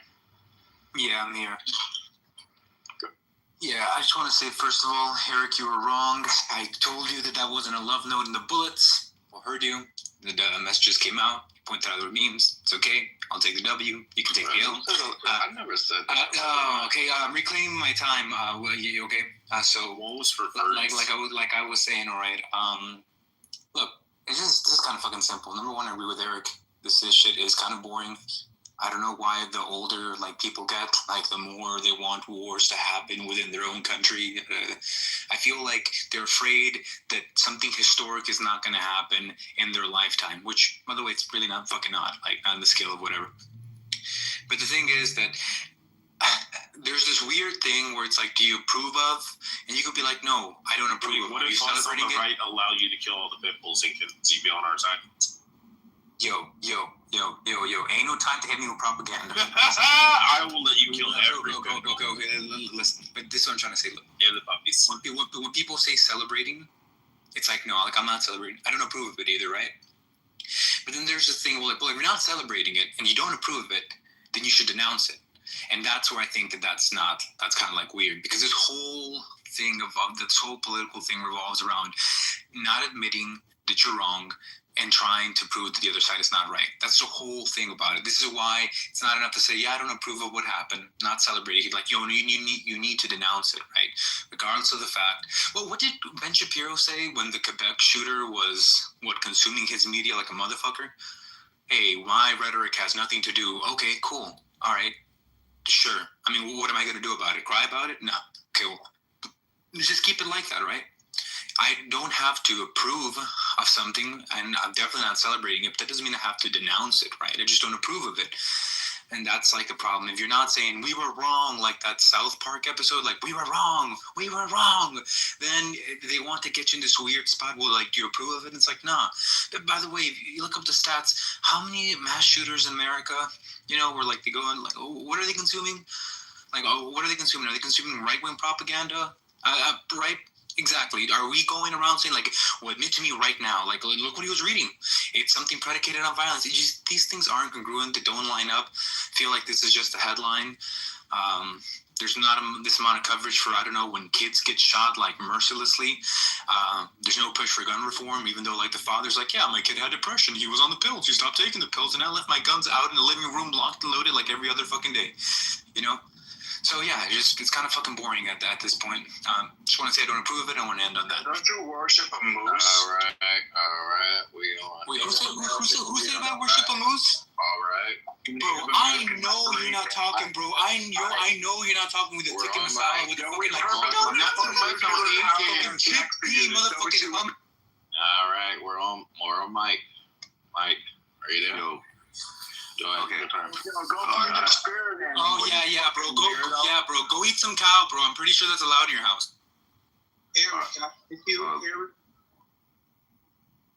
All right. So I'm sure a lot of things have been said. So the first thing is this: is that it doesn't matter what I feel in regards to how people celebrate anyone's death. They have a right to do it. They don't have a right to fucking call for more. Right? And people have a right not to hear it if they're on their platform. It doesn't fucking matter how distasteful what the person is saying. I did it when Trump won. I came in this room and I was like, bah, fucking laugh at everybody, whatever. I was allowed to be heard. People didn't like it. People were never, but I was able to say what the fuck I'm gonna say. And that way it fucking is, right? But that should not be confused by saying, hey, look, not allowed to give misinformation in this context, right? It's not not the same thing as saying, hey, it's this room, we don't want to hear it in here, we don't want to hear it. People have a right to say what they want to hear on their platform. Go start your own platform. YouTube, the Gram, they got a billion shit. If you want to be heard, you want to talk, go ahead. And if people cry about it, too bad. Change the channel. Do what the fuck you want to do. Doesn't matter. People are going to go piss on this guy's grave. It's someone's property, but at the end of the day, if that's what they say they want to do, it is what it is. So people are going to do what they want to do. Here's it though. Claim your own. Claim your fucking own. I heard Brad talking about what the fuck is it called? The thing that at the Capitol, the insurrection. You know what? I'm happy to say they're all Trumpers. I don't give a fuck. Claim them. This shooter right here, he was a fucking trainee. And the only reason why I care about the claiming is because the left-wing media started the narrative as to who he belonged to. I would never care to even fuck the finger because I felt it was so obvious. So say what you say, no matter how wide or whatever, how balanced, but claim your own people, bro. That's it. Is there a cue? Or can I? No. Mike is so silly. My turn.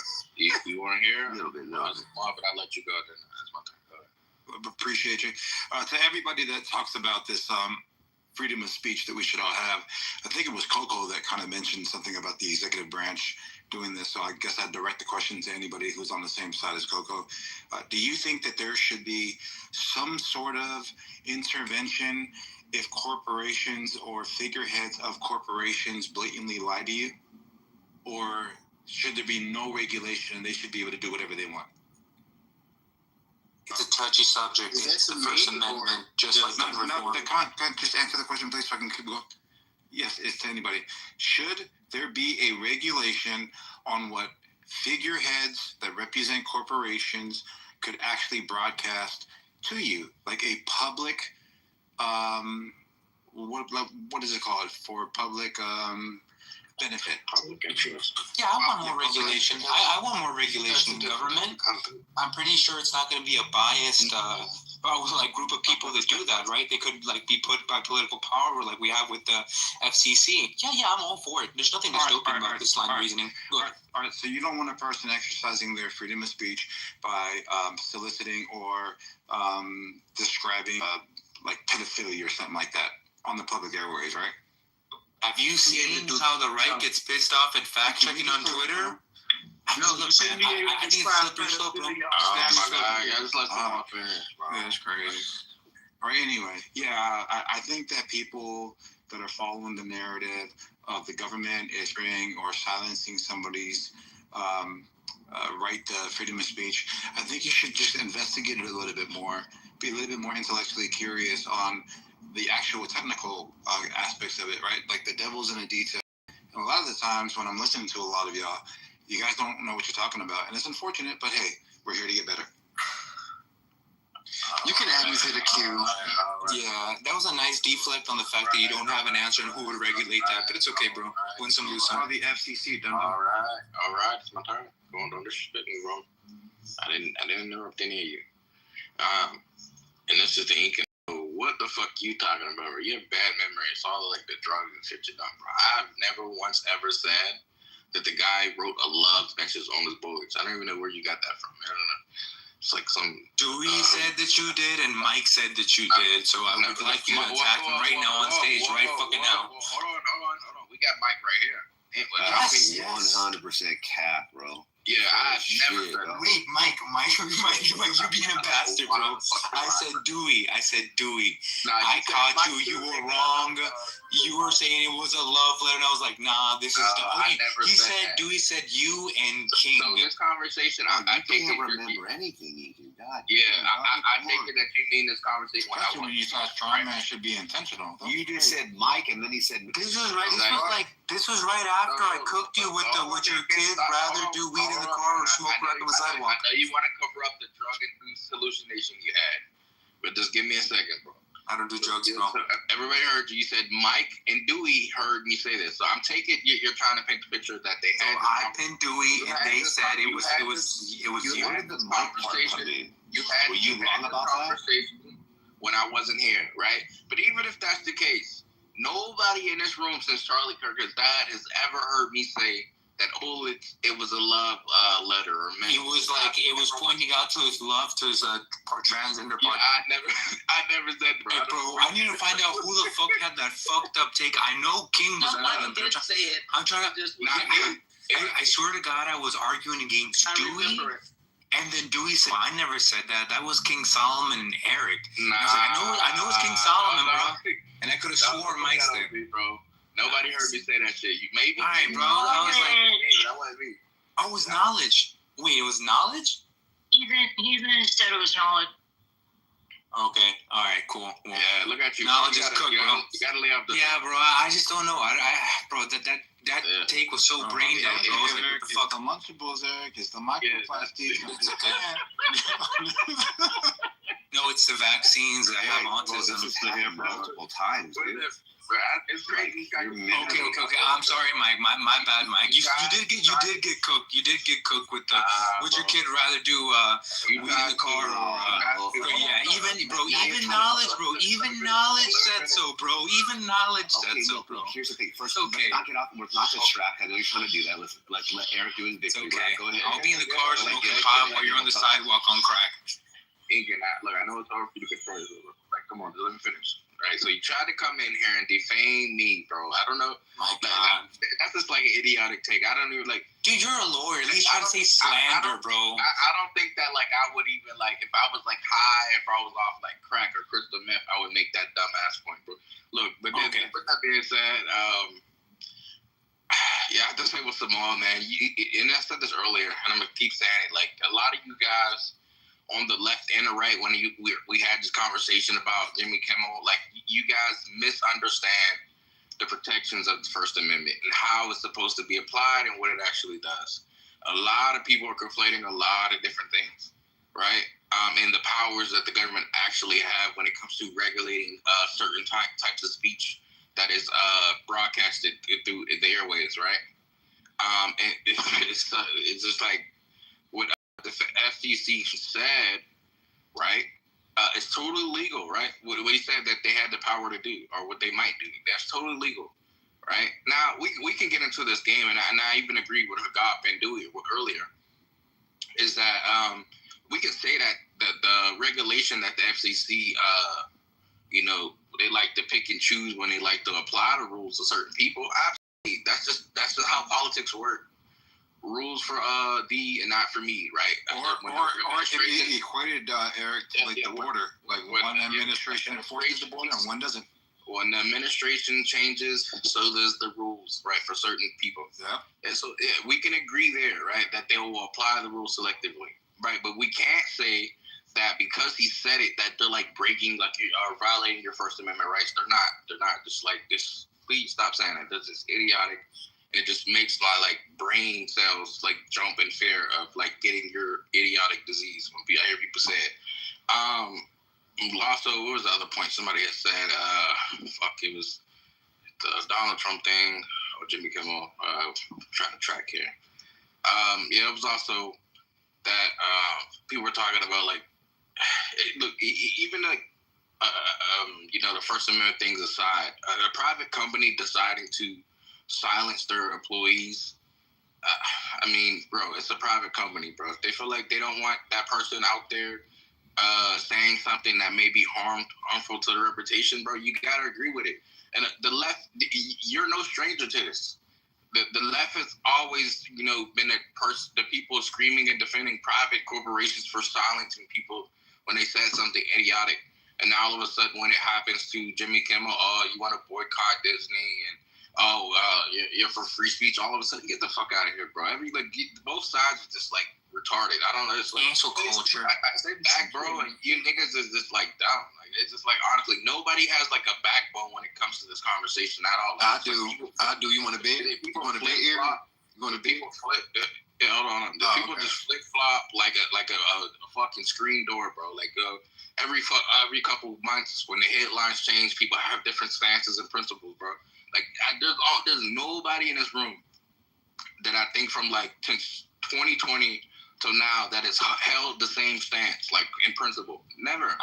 Someone has always been getting. Now you haven't. You flip flop as well, bro. Like bro, like respectfully. Can you give me an example of what I flip flop? Yeah, but no, I'm not gonna do that right now. But okay, gotcha. We can get into that. Baseless accusations. I can definitely turn you. I definitely can turn you into a medium rare steak later, bro. Just give me a second. That's kind of weird, bro. Why are you thinking of meat, bro? Don't think of me and meat in the same sentence, bro. Who go That's wrong, bro. Who go easy? Is it my go? Is it my go now? That's wrong. I guess I put me in the queue. Ain't nothing wrong with meat, bro. You gotta enjoy it. You gotta enjoy it. No, bro. I'm gonna let you pause yourself right there, bro. Nah, I'm not pausing, bro. Yeah, ain't nothing wrong with enjoying meat, right? Yeah, you gonna eat the meat. Bro, you not, bro. Yo, come on. Okay, so enough of the gay shit. Enough of the gay shit. Enough of the gay shit. Yeah, enough of the gay shit. So there it is. So there it is. Yeah. Y'all interrupted. Girl.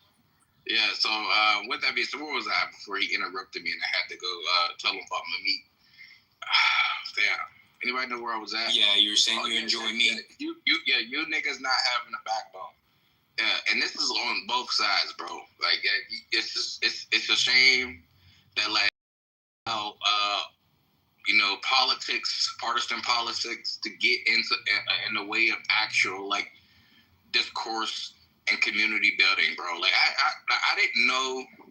Maybe it's just like a modern thing by ignorance, because I wasn't born earlier before. But maybe this is like a new thing in my era of being alive, where like people are like so down to ride for like a political party that like really don't give a shit about them, like that they're willing to cut bridges, make an ass out of themselves, and just do dumb shit. In the sense of like actually going out and killing and harming people is just that's delusional, bro. Like if that's the way that our country is heading, especially with younger people, bro, we're fucked. We're doomed. I think we're in the age of like the Adam Sandler movie, bro.'re like a couple years away from that shit. We already have people watching the whole like UFC matches at the White House. Like we're already there, bro. What's already there though? We're already aware. Actually, we're already aware. Yeah, so I'm just letting there, bro. I think you niggas gotta grow a backbone, bro. Stand on principles. Stop. Okay, so yeah, now my turn. So yeah, but that be You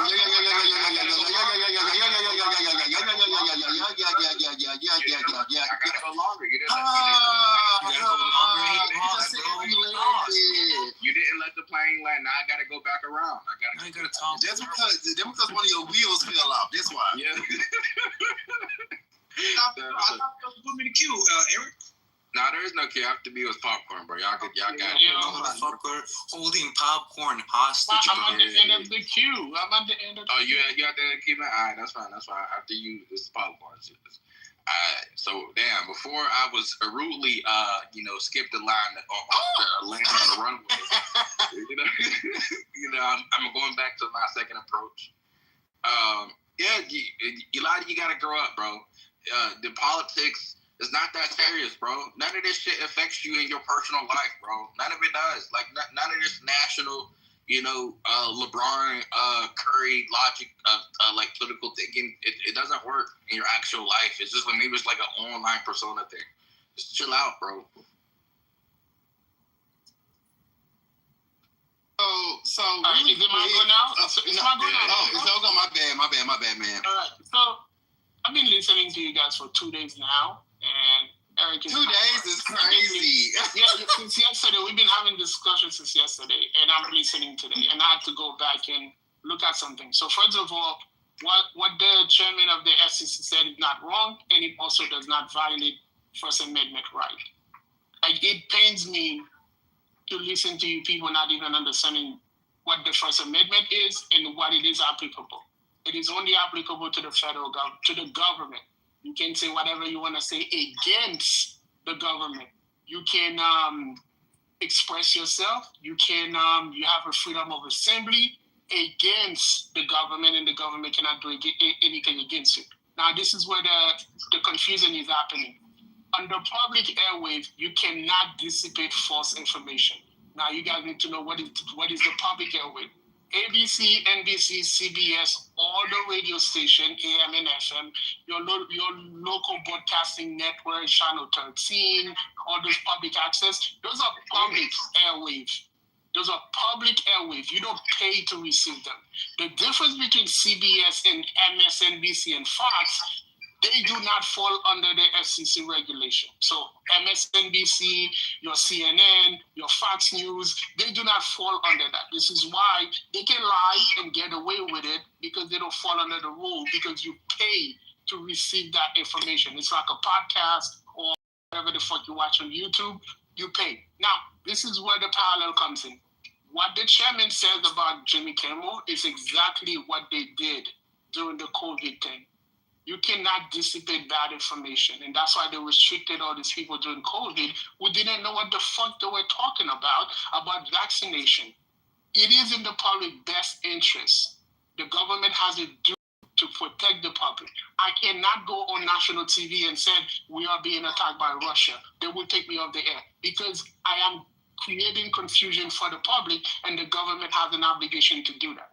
Jimmy Kimmel, I didn't really hear what he said, but based on you, he published bad information, right? He published bad information, and the government have a duty to say, because you're on a public access channel, which means you don't pay for it, you just get it on your TV for free, you cannot dissipate bad information. This is why on your 6 p.m. news, you don't see debate. You only get the news the way it happened. There's no debating. There is no innuendo. There is no I think. They just tell you what the news is. I have the last tortilla. I'm not going to eat it. Oh, sorry. Yeah, you off the news. Right? That tortilla, savor it. Sorry. Now, with that being said, regarding this whole Charlie Kirk situation, I've always said this, and I've been saying this since I got in this room. Every empire falls from within. Those are the kind of things that kill empires. If y'all can't come together and figure something out, like that idiot, what's his name again? Rich just said, pack up on your ammo and your food and start your civil war. And then we can just divide the country into 50 little pieces, and then I'll live in the Republic of New York, and then we can keep it moving. Period. You better say that, man. Yeah, go ahead. Let's start this civil war so we can go ahead and whoop their motherfucking ass. And when I say they, I mean anybody who try to touch me and mine. Democrat or rebel. Yeah, right. Yeah, well, let's get this shit popping, okay? I don't care who the fuck you is. Try to roll up on me and you will get fucking faded. Now, with that being said, now, when we talk about Brendan Carr, which is the chairman that you're speaking of, and I find it really, let me get in my car because I live close to the airport, so I get a lot of airplane traffic where I am. so I want y'all to be able to hear me when I say what I'm trying to say. Now, when we talk about Brendan Carr, C-A-R-R, we're talking about someone who literally said during President Biden's administration, because there were a lot of political satire when it came to conservative podcasters and influencers saying things about Biden or whatever have you, blah, blah, blah, blah, blah. But anywho, Brendan Carr, this was in 2022, and I personally went back in his Twitter to see if he actually said this, and he did. He said, President Biden is right. Political satire is one of the oldest and most important forms, plural forms, of free speech. And he goes on to say, it challenges those in power while using humor to draw more people into the discussion. That's why people in influential positions have always targeted it for censorship. That was the chairman that you're currently talking about, Matt. Just in 2022, he was like, political satire is fine, especially in forms of free speech. And I find it interesting how people want to dismiss the whole infringement on the First Amendment, and they don't even know what the fuck Kimmel said. They didn't even listen to what he said, and he said nothing wrong. This isn't information that he was saying. This isn't disinformation that he was saying. He wasn't going out saying, "Oh yeah, and the shooter was a fucking white KKK murdering motherfucker who was this and that." Before why are you talking? In the chat, man.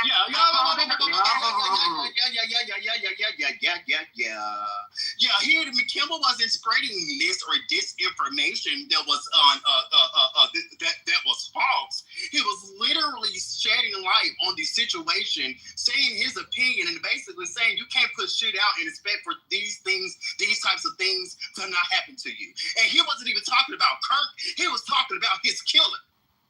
That's what he was talking about. Right? And when we actually have a president in 2025 on Truth social media, on his little whatever social media platform that he got, advocating for the censorship or the firing of late night individuals who don't align with his ideology. Hello, are people not seeing this? Coming from our own president of the United States of America? Hello? And then when these private, quote-unquote, companies are actually doing the things that the executive branch wants them to do, mind you, and this isn't mis or disinformation. This is literally an individual practicing his First Amendment right, talking about the killer. And Carr goes in to say what the fuck Matt just tried to say he said and fires him. And gets the network to fire him. But in 2022, he didn't have the same rhetoric. So what happened? Was it the administration that changed? I think so. So I can't stand it when people literally do things like in front of our eyes. It would be different if Donald Trump was keeping his motherfucking mouth closed wasn't advocating for certain people to be taken off of the air, and people was going out saying, yeah, Donald Trump is saying this. Donald Trump is trying to get so-and-so off of the air. Donald Trump is trying to get the FFC to intervene and threat regulatory actions and blah, blah, blah, blah, blah. It would be different if he wasn't saying these things. Then it would just be speculation. But Donald Trump is actually saying this shit. And when people act oblivious to the lines that are connecting the dots, it really pisses me off because y'all really are making me pulling the veil from over my eyes because I really thought Americans were smarter than this, and I really thought a lot of Americans would be able to call a duck if it quacked. But they're not. They're literally not. And that's really pissing me off about this whole situation when I talk about the infringement of the First Amendment right. When literally every time, whatever Trump doesn't like that doesn't put him in a positive light, that doesn't put him in whatever light or whatever happened, and he doesn't like what they said about him all of a sudden, trying to either diss them, he's trying to either say fucking obnoxious, he's trying to say these things, he's trying to say, fire them, or give them who talking? Oh, my bad. My bad. Shots be fired. Whenever my bad career. But yeah, but yeah, Pierce are correct. Like, it's crazy how when Trump literally goes after people that don't put him in a positive light, and then when people be like, yeah, Trump is trying to go after Jimmy, we already know what Jimmy Kimmel's position comes to Trump, especially when he was talking about his son's open heart surgery. And some of the legislations that Trump was passing during his first term, that Kimmel had a problem with it because it was causing issues when his son was having fucking open heart surgery. So we already know how Kimmel feels about Trump. And now Trump gets the second term. Trump is advocating for this motherfucker to be taken off the air. Trump gets a motherfucking person that has him in his pocket named Carr, a chairman of the FCC, to say, oh, well, we took this person off because you can't say this and you can't say that. You can't say this and this information. You can't get people all riled up and say these. Mind you, he was only practicing his First Amendment right because nothing that he said was wrong. Nothing that he said was wrong. For the people who actually listened to what the fuck he said, nothing that he said was wrong. So, Eric, I don't know what the fuck you talking about, but you can shut your shit the fuck up. Because you wrong, too. Nah, you're wrong. That's all right. Oh, shut the fuck up, nigga. You wrong. You wrong and you know you're wrong. So anyway, back to what the fuck I was motherfucking saying about was really interrupted. Kimmel didn't say not one motherfucking thing that was wrong. And we already know how Kimmel feels, and I'm gonna land here. We already know how Kimmel feels about Trump. So now that we have Trump actively using people that he has in his pocket to get certain people off of the air that aren't in line with putting him in a positive light or sitting on his motherfucking dick. All of a sudden, people can't. Oh my goodness, that is what it is. Him doing this and him doing that, connecting the dots does relate. Yeah, 1 + 1 does equal 2. Apparently, all you got to say, all a person got to say is fake news, and all of a sudden, people can't. All of a sudden, people questioning 2 + 2 is equal to 4 anymore. All you got to say is fake news, and all of a sudden, people can't multiply no more.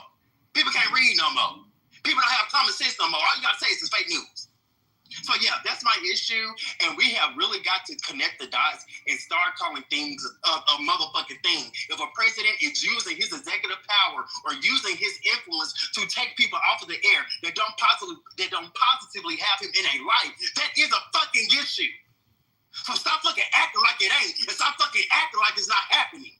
And I'm saying this as a fucking federal employee. Now, Aaron, you just motherfucking said that, oh, yeah, whatever the federal government does doesn't personally affect you.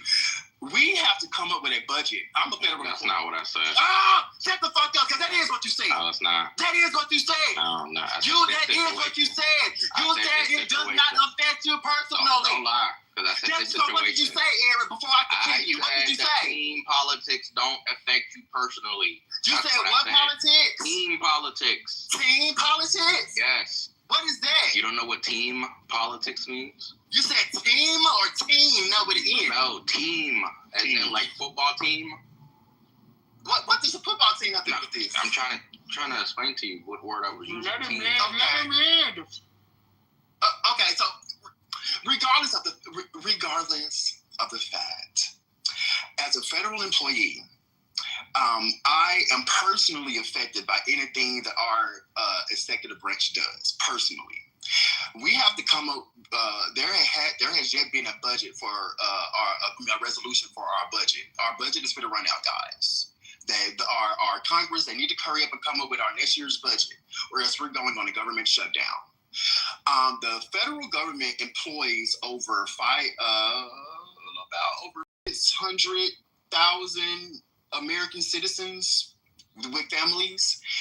If we go on a government shutdown, mind you, we aren't politicians. We don't have stock. We don't have trade. We don't have all of these funds or whatever have you that our politicians may have. But we're just regular citizens of America, just trying to pay our bills, right? And getting our bills paid. Not trying, but getting our bills paid. government goes on a shutdown, we don't get paid. As long as the government is on a shutdown, our checks don't post. We don't get paid. But our bills still need to be paid. Our car note still needs to be paid. Our car insurance our rent still needs to be paid. Our mortgages still need to be paid. But if the government goes on a government shutdown that is already controlled by the Republicans, even though there may be, disagreements within the Republican Party, but the Republicans overall control Congress at this point. And if we go on a government shutdown, because the Republicans are already trying to say that it's going to be because of the Democrats that we go on a government shutdown. If we do go on a government shutdown, I hope we don't. Period. And so just with that being said, whatever the federal government does affects me personally as a federal employee.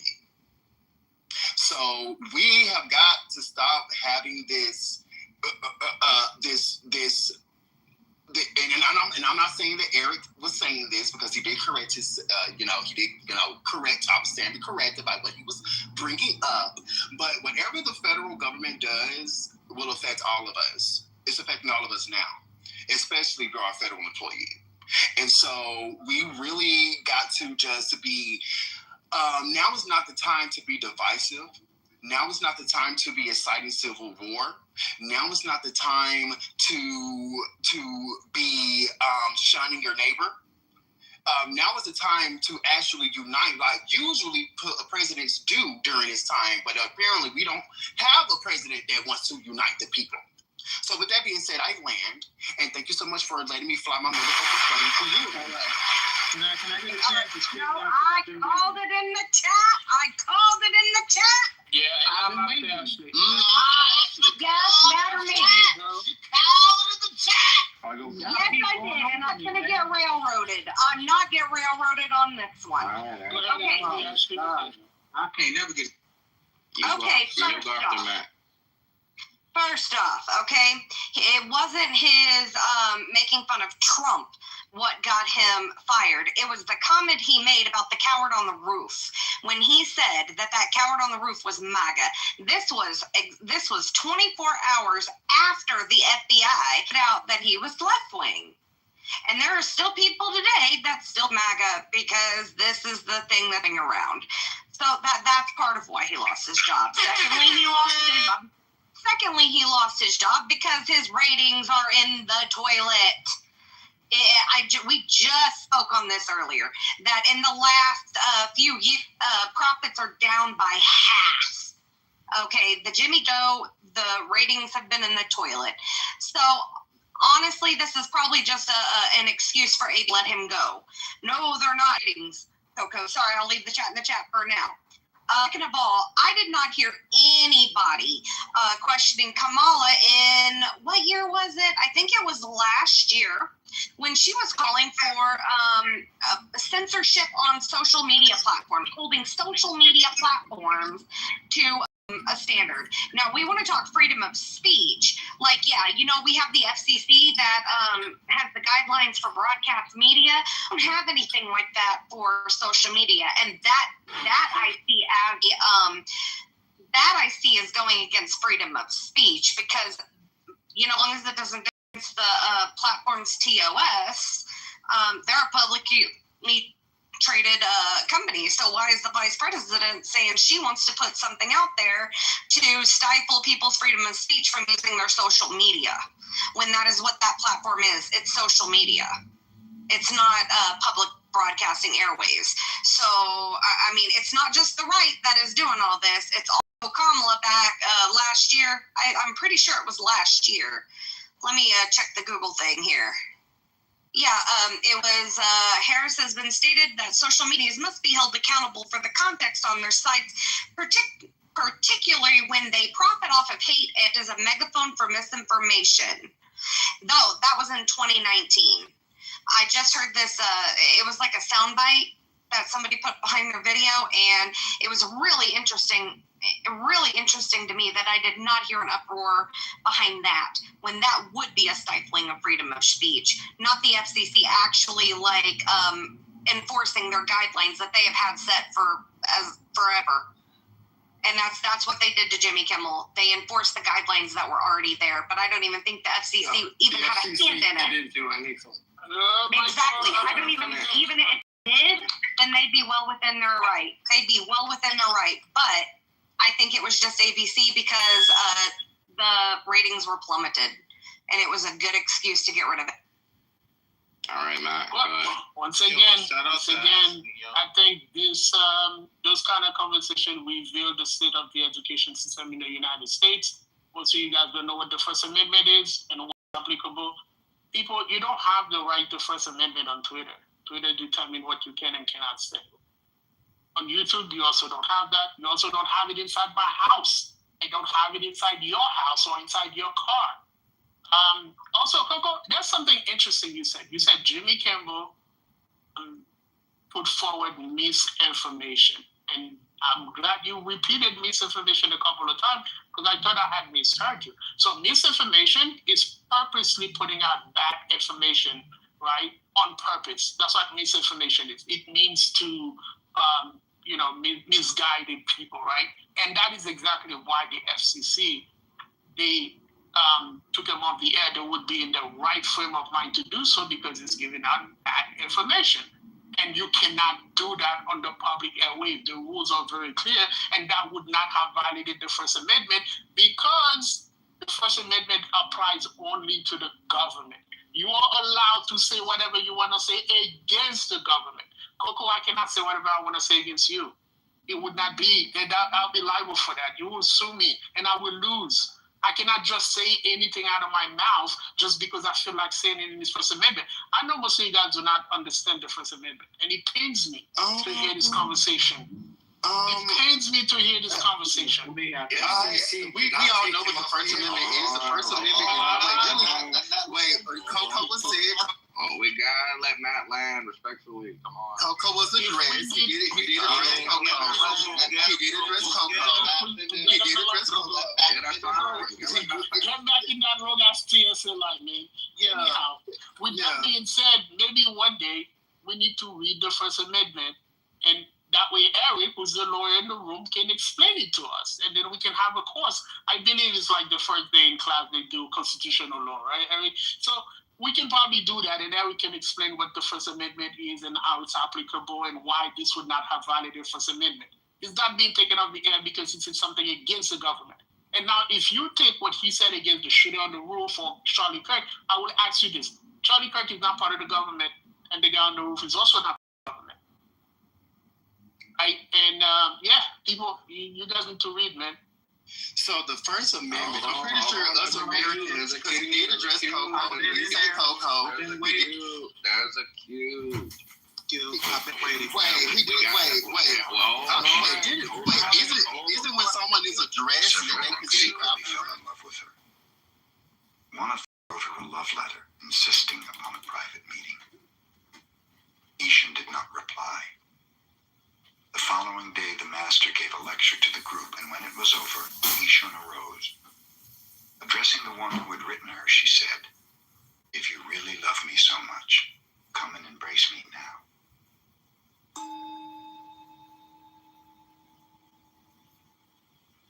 There was an old woman in China who had supported a monk for over 20 years. She had built a little hut for him and fed him while he was meditating. Finally, she wondered just what progress he had made in all this time. To find out, she obtained the help of a girl rich in desire. "Go and embrace him," she told her, and then asked him suddenly, "What now?" The girl called upon the monk, and without much ado caressed him, asking him what he was going to do about it. "An old tree grows on a cold rock in winter," replied the monk somewhat poetically. "Nowhere is there any warmth." The girl returned and related what he had said. "To think I fed that fellow for 20 years, exclaimed the old woman in anger. "He showed no consideration for your need, no disposition to explain your condition. He need not have responded to passion, but at least he should have evidenced some compassion." She at once went to the hut of the monk and burned it down.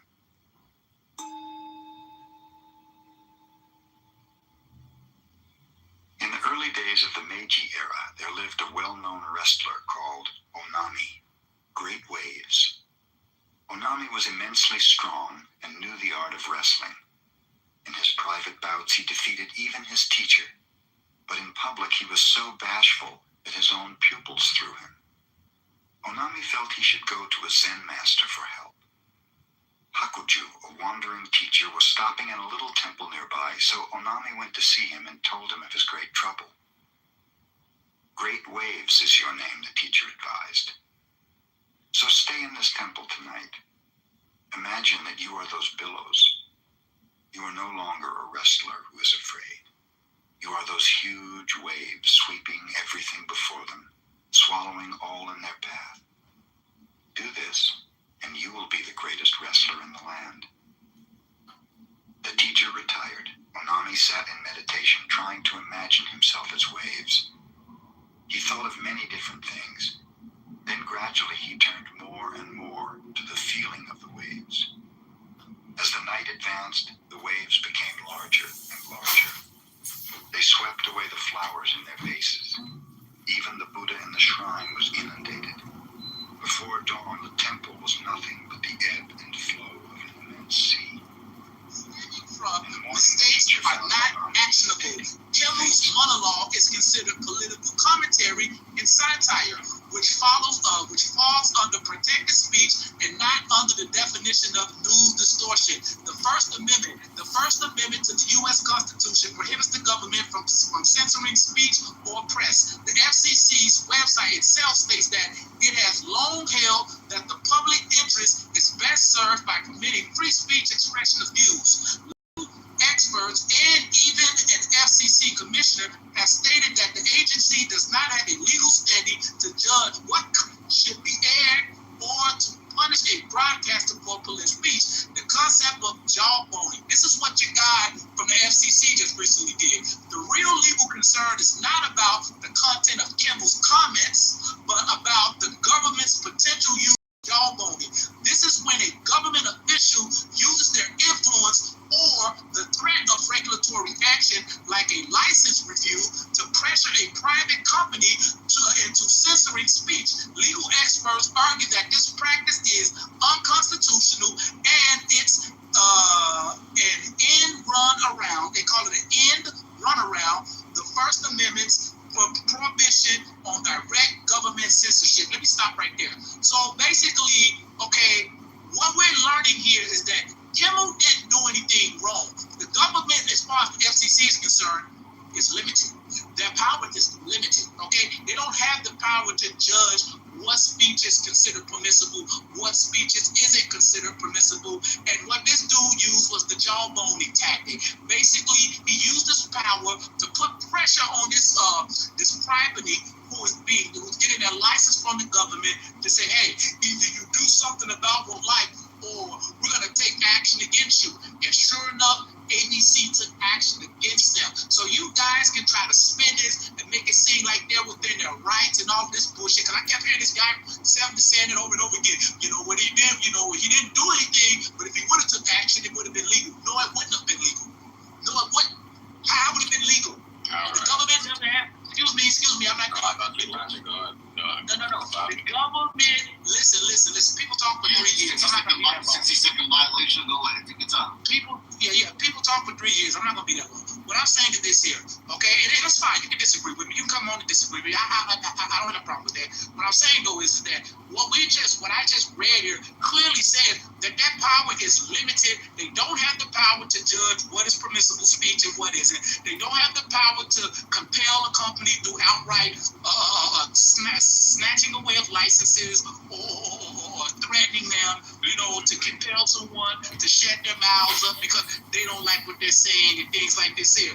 Like this shit, where we're at now, this is really fascist, authoritarian. Because your guy is on True Social, like that person said. He's on there talking about, he was on the Air Force One. Jimmy Fallon is next. Get rid of him too, because he never says anything nice about me. He did an Oval Office saying that shit. All Jimmy Kimmel ever did was say bad things about me. But so what? He has a right to fucking do that. What the fuck are you talking about? That's fucking free. This dude's a comedian. Comedians are sad. 60-second violation. Excuse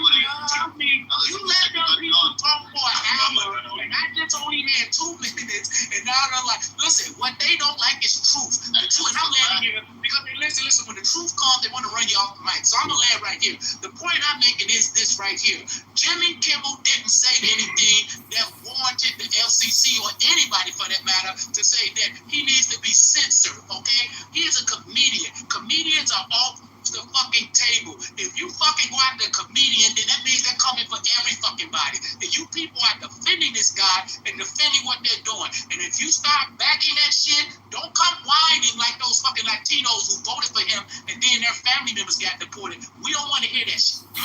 Alright, Codex landed. I think I'm next. Eric, after you duck out, I think that I might have to, as a mod, invoke the 1 minute and 30-second rule because a lot of you niggas is going a long monologue. Do it. It's crazy. Do it. But we're gonna see if we don't have to. But look, with that being said, it's astonishing. It's out to God, right? He coined this term. This is the first time I heard it being used. Cognitive offloading to AI, right? And this is what we heard here, right? And this is why AI would never replace lawyers. The AI lacks the nuance that lawyers actually have about laws, case law, and this basic constitutionality, right? This guy read off something, and even when he read it, he wasn't able to actually discern and comprehend what he was saying, right? And he came to the wrong conclusion than what he actually read, right? So he read it, and then his conclusion was the FCC doesn't have the power to judge which speech can be said or what can't be said. Yes, they do. That's literally their power, right? They have the regulatory power to fine or revoke licensing based on what is said. And in other terms, to make it more simple, they have the power to judge what is said. That's just basic comprehension, right? So therefore, you lack the comprehension to realize what you actually stated from your AI prompt. Actually agree with us. But with that being said, I'm with Matt, bro. A lot of you guys don't understand the First Amendment. It's very concerning. The FCC absolutely has the power to do what the FCC chairman said. And I said this earlier. Every administration has done it. The FCC has been doing this since the 1930s, bro. This is not new.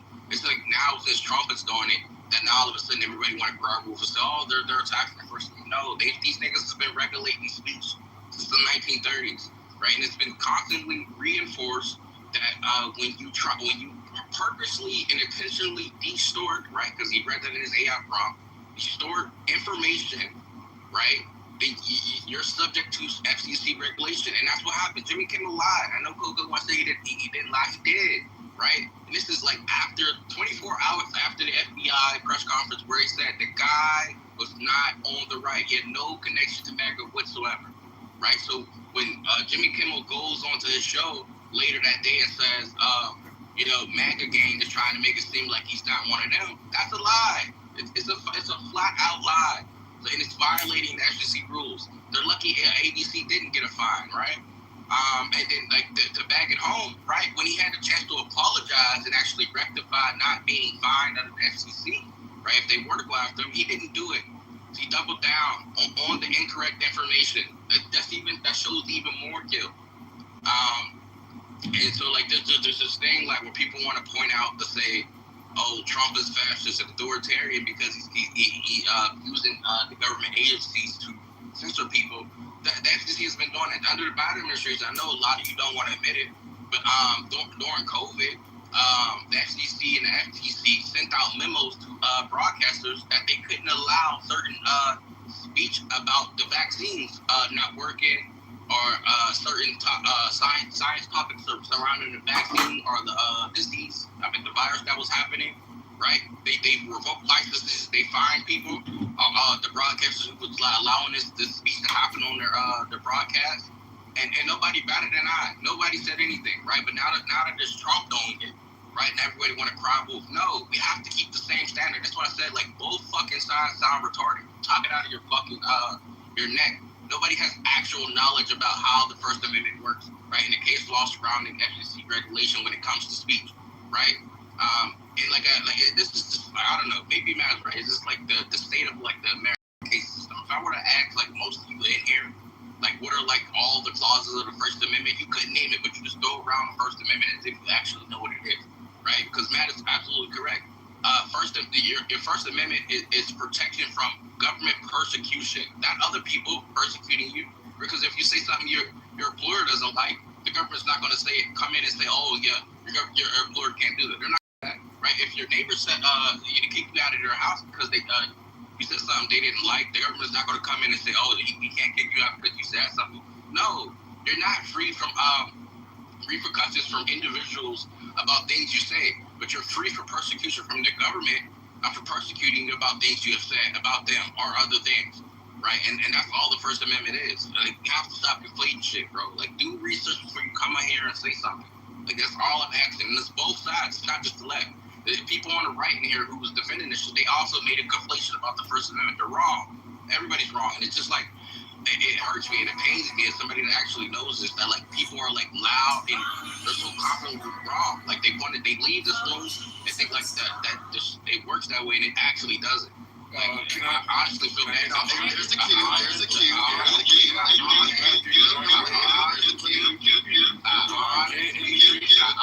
What's the cue? Where's the cue? Where's the cue?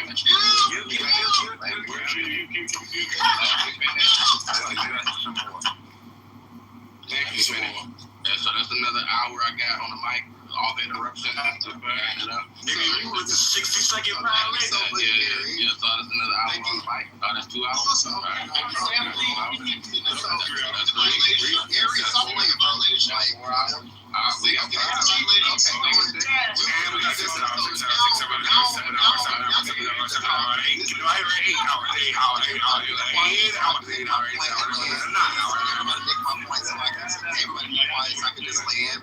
Because I was next in the queue. I Wait, I don't see the queue written anywhere.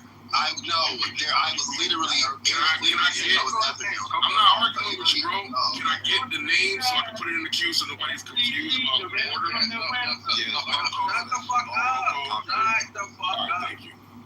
Damn, bro. I spent a long ass time. In the chat. Bro, come on. You see what you niggas do? Now you got this nigga done yelling in the background about some shit that he doesn't even know what he's talking about. Like, look, now look. Bro, oh my God, bro. Say FCC one more time, bro. I'm gonna show you. I'm gonna show you how violate First Amendment violations were. I'm gonna show you. All right, look. Damn, where was that? Yeah, Coco's next in the queue. Then we got Concrete. Wait. I wrote it down. Wait. You actually wanted to go? Wait, hold on.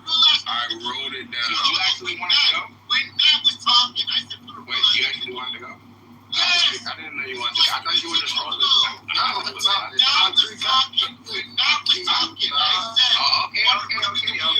Okay. You're off the Coco. I thought you were trolling. My bad.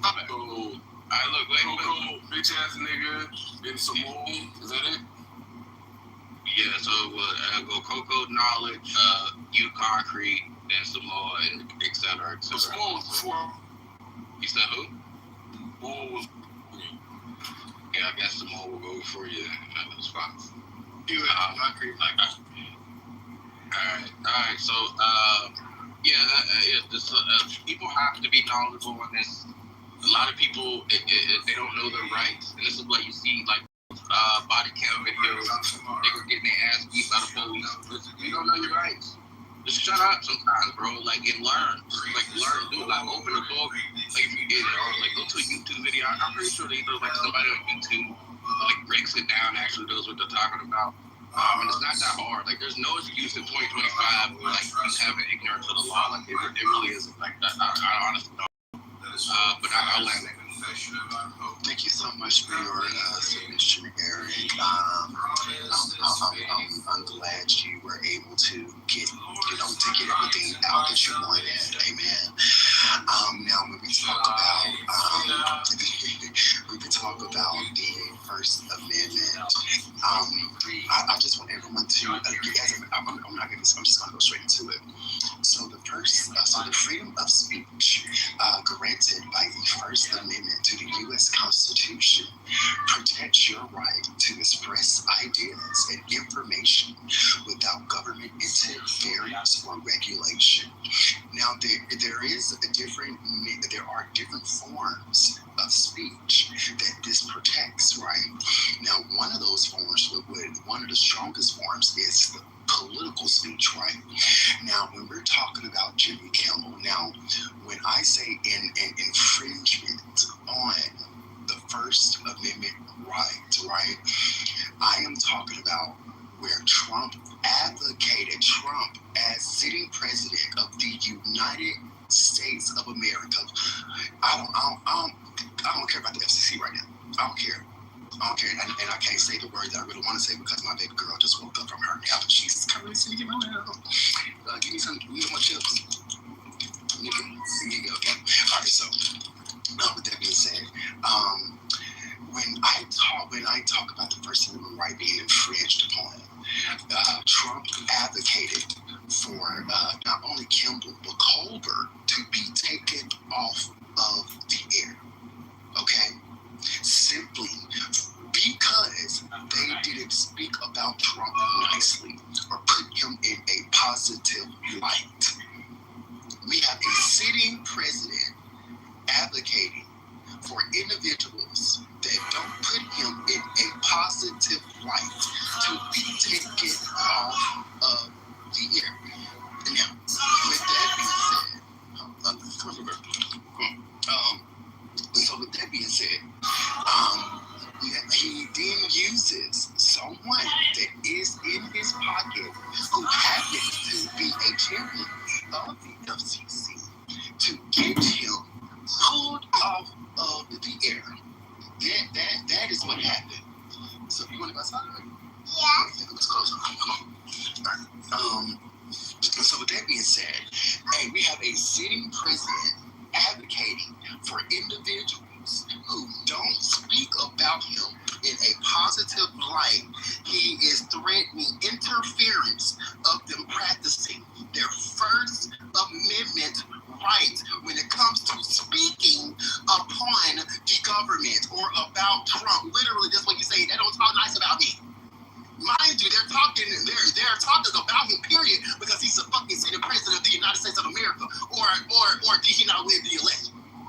I could have missed the election because that was, it was a lot going on. Elon Musk, Trump, and the Democrats, Republicans, extremists from the left. It was a lot going on. So I might have missed Trump winning that election.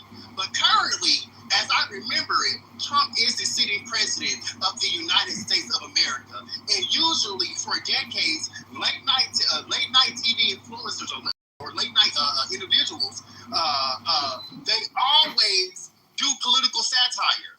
I just watched, and I'm going to rewatch it again.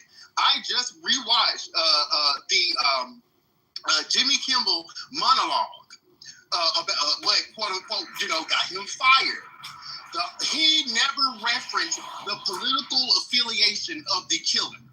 He never referenced to it. He referenced to like his parents, but he didn't reference to any political party that the killer was. What he did talk about was what J.D. Vance said about the killer. What he did talk about who J.D. Vance is our vice president currently in 2025. So yes, they have every right to talk about him because he is the sitting president, vice president of the United States of America. And then he also talked about he threw fun at when Trump was asked by one of the reporters, "Hey, how are you taking this Charlie Kirk shooting or death or whatever, or tragedy or whatever have you?" And then Trump goes on to say, "Oh, I'm very sad. But look over here to this $8 billion ball ride going on over here that we're building that's been happening for decades." And then he threw shade at that. But he never gave an political affiliation of the killer. So for individuals that's sitting on this motherfucking stage talking about, "Oh, the FCC fired him because he spread misinformation saying that the killer was a MAGA." No, he didn't. He actually didn't. He didn't. I believe Jimmy Kimmel is smart enough to know what can and cannot get his ass fired. Okay? But what he didn't know was Trump's influence over certain people within the FFC that do have the power to get his ass kicked off the fucking air for putting his ass in a negative light. So for individuals that are literally trying to act oblivious to Trump, and there's video of this. And that's why I'm getting so pissed off at y'all right now. There is video of Trump saying that these persons should be taken off of the air because they don't talk about him nice enough. They don't put him in a negative, they don't put him in a positive light. And the same individuals that he's saying that should be pulled off the air are getting pulled off of the air. Stop acting bitch ass dumb, because you are. And here I'm really talking about you at this point. Because you're really acting bitch ass dumb right now. And I really need for you to kind of like get start getting those brain cells back going so you can actively think not. You're being real docile right now to the shit that Trump has actively said, and it's pissing me the fuck off. So that's what I'm talking about. When I talk about the First Amendment right, I don't know what the fuck Matt was bringing up when he was talking about, y'all don't know what the First Amendment right is. And with the FFC, bitch, we know that. We know that. I didn't say anything about the FFC. When I brought up, I literally said Trump. I literally said Trump advocated for. And then I brought up the First Amendment right because Trump is the sitting president advocating for individuals who don't put him in a positive light to be taken off the air. Let's not act like this isn't happening. Please keep it the fuck up. And I land. He said Jimmy Kimmel. He said Jimmy Kimmel. That's that nigga. What that real nigga? Come on, bro. Back up. All right. Now so you want to go. I asked to be in the queue. I looked at it. It was around 6 Eastern time, around 6:23 p.m. You know what? The point that I had to make was quick. It was funny. It's no longer relevant. It was going to be responsive what Matt said about protection rights, but it's completely relevant now. It was going to be also a response to something we made about Coco, but yeah, at this moment it's no longer relevant. So I just want to say, I took a dick, no pause, all that. You said you gonna fuck me, bro. Oh, come on, man. Stop with that nitty shit, man. Get the baby oil out the room. All right, real quick. Hey, Tim, you there, bro? I'm right here, and I'll always be. All right. So I know that you're down here with the gladiators and all that stuff, but earlier today you played a Ted Cruz clip, and I don't understand why you didn't understand what the actual point was. So if the claim... I don't understand why you don't think I understood the point. Just hold on. If the claim is that people are making assumptions on what Brandon Carr said, and Ted Cruz is making an assumption... Brendan. Yeah, the FCC chairman? Brendan. Brendan Clark. Or Carr. All right, so if the assumption off of the podcast is what he means when he says easy way or hard way, you have to be able to listen to the next interview that nobody knew about, which was the Will Cain interview, where he clarifies what he means by easy way or the hard way. Could you agree with that? Yeah. All right, so when Ted Cruz said what he said, he didn't hear the clarification. So he's going off of the same assumption that solely, and you guys earlier were going off of. Could you agree with that? Yeah. So a moderator would be inappropriate to step in at that, especially if they're not privy to all the information. It could offset like the actual engagement. Do you agree? Sure. Well, thank you very much, Tim. You have a nice day. Okay. All right, Concrete, go ahead. I feel you on that one. Niggas jump in like a guava as a moderator for the time of her life. Don't know what the fuck is going on. I got 2 homes on Section 8 right now, and the women both work very... Patty was still great, but Patty wasn't the only mod, and she's not the only owner of the house. So it was a little uncomfortable. Don't invite others. You want to go into it? That's going to be some great practice for you. I'm going to rate it. Hold on.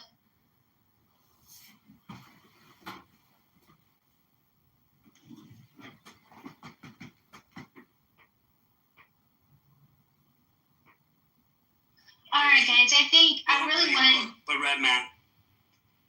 I really wanted TC in here. I wanted him to have a platform to discuss his ideas about revitalizing the empty church buildings and and getting community resources into community resource deficit areas, but we don't have a relationship really. So maybe I'll work on that and see if he wants to have a discussion later. Closing comments, everybody. Mike Flash, if you have a closing comment. Thanks, Raz. If you don't have a comment, I see you, Abdiel. Move yourself down so I'll know who wants to talk and who doesn't, okay?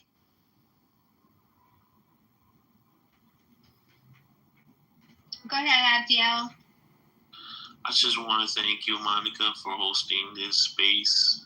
Thank you. Very entertaining, very informative. And let's go, America, baby. America for life. God bless America, and I hope everybody's safe tomorrow. Raz, closing thoughts? Yeah, we might disagree, but in the end of the day, we're all USA. Go USA. That's right. Okay, guys. Physically incorrect, politically incorrect by the fire. I hope you guys have a safe, great weekend, and I'll see some of you around the clubhouse.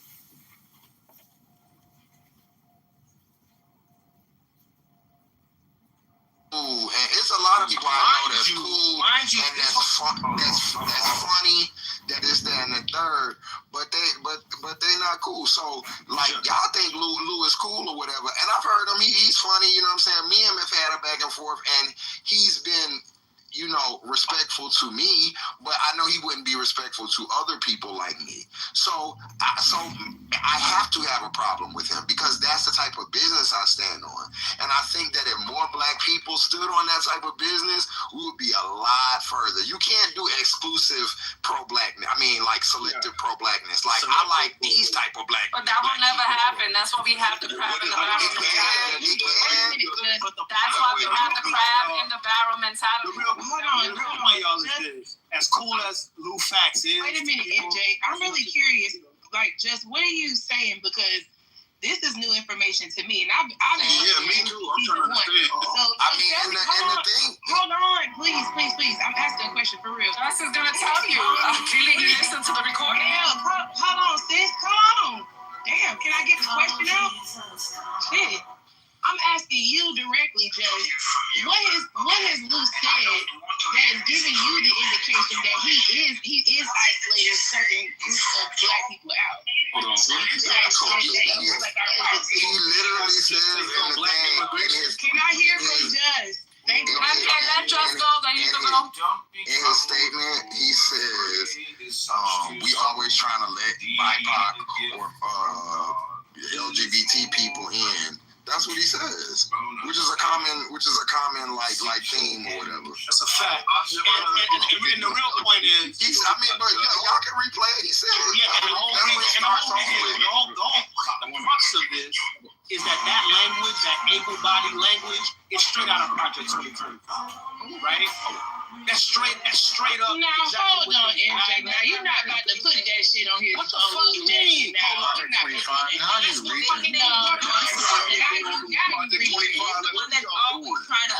That's exactly what Project. Let me read. Y'all read the Project 2025. If y'all don't know what it is, say that. While you're reading. Because I'm tired of the stupid nonsense. We are in a. What is your ego, MJ, doing all this? What is your ego? What's my ego? Calling out bullshit. But who modded MJ? I want to say something. Who modded MJ? MJ's my homeboy, but I don't look. Who modded him? I'm gonna put him back up. I got mine. He got mine at the same time, so maybe they did it. I don't know.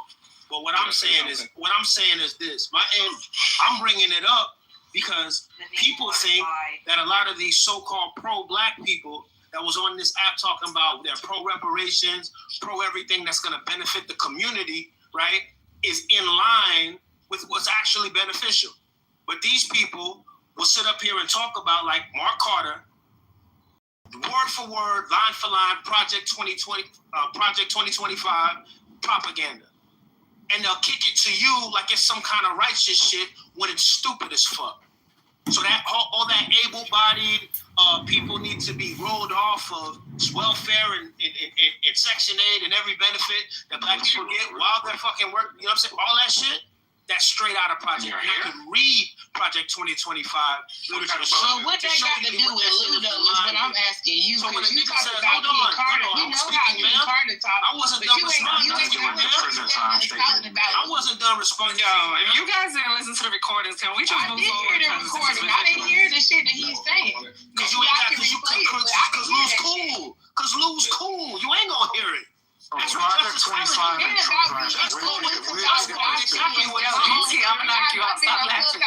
Justice 25 and none of y'all tell me shit about what I see because I've been here since season 1. Hello? Well, you ain't been here since the past 3 minutes. Can we play it again so we can play the Project 2025? Yeah, we need to hear Project 2025. I ain't hear nothing. Hold on. I mean, of course y'all not, but before you play it, I just want to ask you now. Nobody have to like gay people. I'm not even on that. But if y'all, whatever group you in, let's say whatever is part of your thing, not straight man, like something a little bit more narrow it down. Whatever group you're in, if a person start off by saying, "Yeah, I don't fuck with this group. Everybody else cool. I don't fuck with this group." Even if I thought the motherfucker was cool, I can't be a bitch and be like, he cool, even though he said he don't like motherfuckers like me. That would be some hoe shit. Would it not? No, I agree, Justin. If that's the case, then I will stand corrected. Bro, okay, so when we play it back, then make sure you listen. Okay. BT. Okay. I'm talking to BT. Okay, stop. Goddamn recording. I'm a listener. They wanted to know where the Project 2025 is. Y'all about to get dropped. The next person that speaks, MJ, go ahead and play the recording. Yeah, I'm gonna play the recording, but they want to know the connection with Project 2025. No, we don't want to know the connection. We're not stupid. Play fucking the recording. Yeah, we don't need that. Oh, yeah, you don't need it now. Okay, now before you didn't hear it. Now play the recording. No, the recording, not your explanation. Hold on, I'm getting the recording, bro, because Gemini cut me off when I was speaking. I'm about to cut you off while I'm speaking. I just said don't talk. Let MJ play the goddamn recording. Give me a minute. Hold on a second. So we gotta be quiet. Okay, Ray, I'm about to drop you because you're making my brain. Oh, Lord, Ray, you going on timeout? Fuck, y'all act like y'all have pains in your body that you can't keep your fucking shit on mute. If you in pain, take a goddamn aspirin. The aspirin's not helping. Go to a fucking doctor.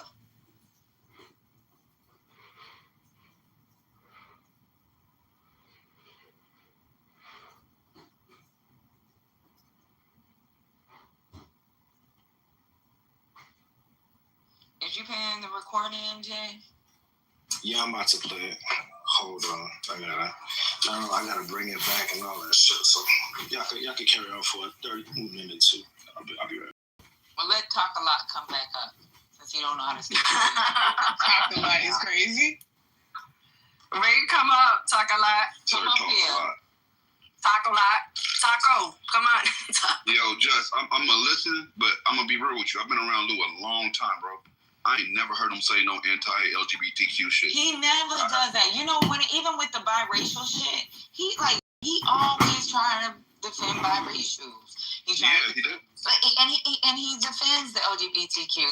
That's why Justin's asking you whose voice was who. I think you guys gotta say whose voice was who. That's why we were trying to clear it up for him and say that I don't think that was coming from Luke. I mean, well, if it ain't him, I have no problem. Now I will say this, And this my nigga that don't get no bigger. But I'm going to tell you now, that nigga a hotep every now and then. No, he'll play the fence. That nigga play the fence. Now you ain't lying about that, Serene. What I'm telling y'all. Like, what the fuck? What fucking nigga? But what I'm telling y'all, I've had my own experience. I've had my own experience with the person. And so I already know what type of time. See, y'all aren't gay. So y'all never gonna know. Y'all never gonna know. No, but wait, let's not do that. I'm trying to. Josh is gonna have his own issues. So go ahead, baby. Go ahead. So all I'm saying is. Hold on, they playing it. You play it? No, go ahead, play it. And when y'all hear it, then y'all say who it is. If they handicap under 50, that's a different thing. If they're senior citizens up in age, that's a different thing. But if you able-bodied, throw that motherfucker off and force his ass to have to go to work. Because one thing, like Lou just showed you, immigration is opening up all type of, not just jobs, we're talking high-paying trades. But a lot of people have just gotten so used to hustling the system. Throw the motherfuckers off of there, off the programs. Hey, I think the one place where they need to give grace though, because like for example, if it was like, because I was reading The Big Beautiful Bill, right? And let's say like a scenario, right? You got a woman that got 3 kids. She lives in Section A or whatever, in the projects in Compton or whatever, right? And let's say, based off the requirement for the Big Beautiful Bill, she got to be able to work a specific number of hours for her to get her benefits, right? Then, so not only do she gotta, she a stay-at-home, she a single mother, she gotta leave the home, leave her kids in these toxic environments while she make up, let's say, I think it was like 24 hours a month or whatever, or 40 hours a month. Then, that leaves the kids in vulnerable situations. So I don't think those ones because they're getting punished for men not being around. Like, if a motherfucker can't... I was speaking on the men, Lou. Most of the people that's on that shit is women and children, though. It's not a lot of black men on that. Like, it's majority women and children. So that's why I feel like those women need to be protected. Like, they shouldn't have to live up to that standard. Like, them poor white people in Kentucky need to be enforced on them because they 10 generations poor white. These niggas ain't been through no racism, no Jim Crow, no nothing. See, Lou, to a certain extent, fuck her too. Nah, hell no, you tweaking. Listen, let me tell you why. Don't you think that some of them don't have more babies? So because it then gives them more opportunities, more welfare. Mark, you talking to an agent. Let me finish what I'm saying. Hey, I'm not even gonna play that with you. I'm about to block your little dumb stupid ass. I don't even know your little bird ass, bitch ass nigga. Don't call me no agent. Your mama's the agent. So Lou, see both sides.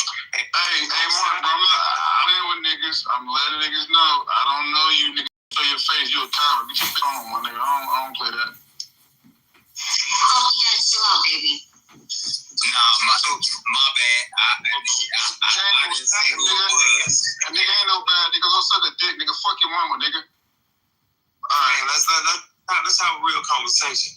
See, both sides play this hustle, right? And then some of them, hey, put your motherfucking family back together. Put your family back together. Get connected back with that man. Y'all ain't got to with each other, but y'all got them children together. Goddamn, you better put a plan together. You better get together and get your shit in order. Dude, here's this construction job. Here's this truck driving job.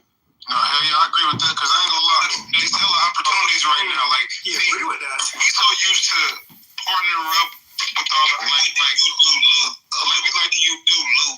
Oh, hell no, I'm not talking to your fraud ass, bro. You just disrespectful. I don't play like that, bro. I dropped him because if he don't keep interrupting, I don't play with niggas. I don't know you, bro, respectfully. Like, I came here to have a conversation. We ain't gonna do all that disrespectful, drunk, waking up 1 a.m, drunk as fuck, just blabbering shit. So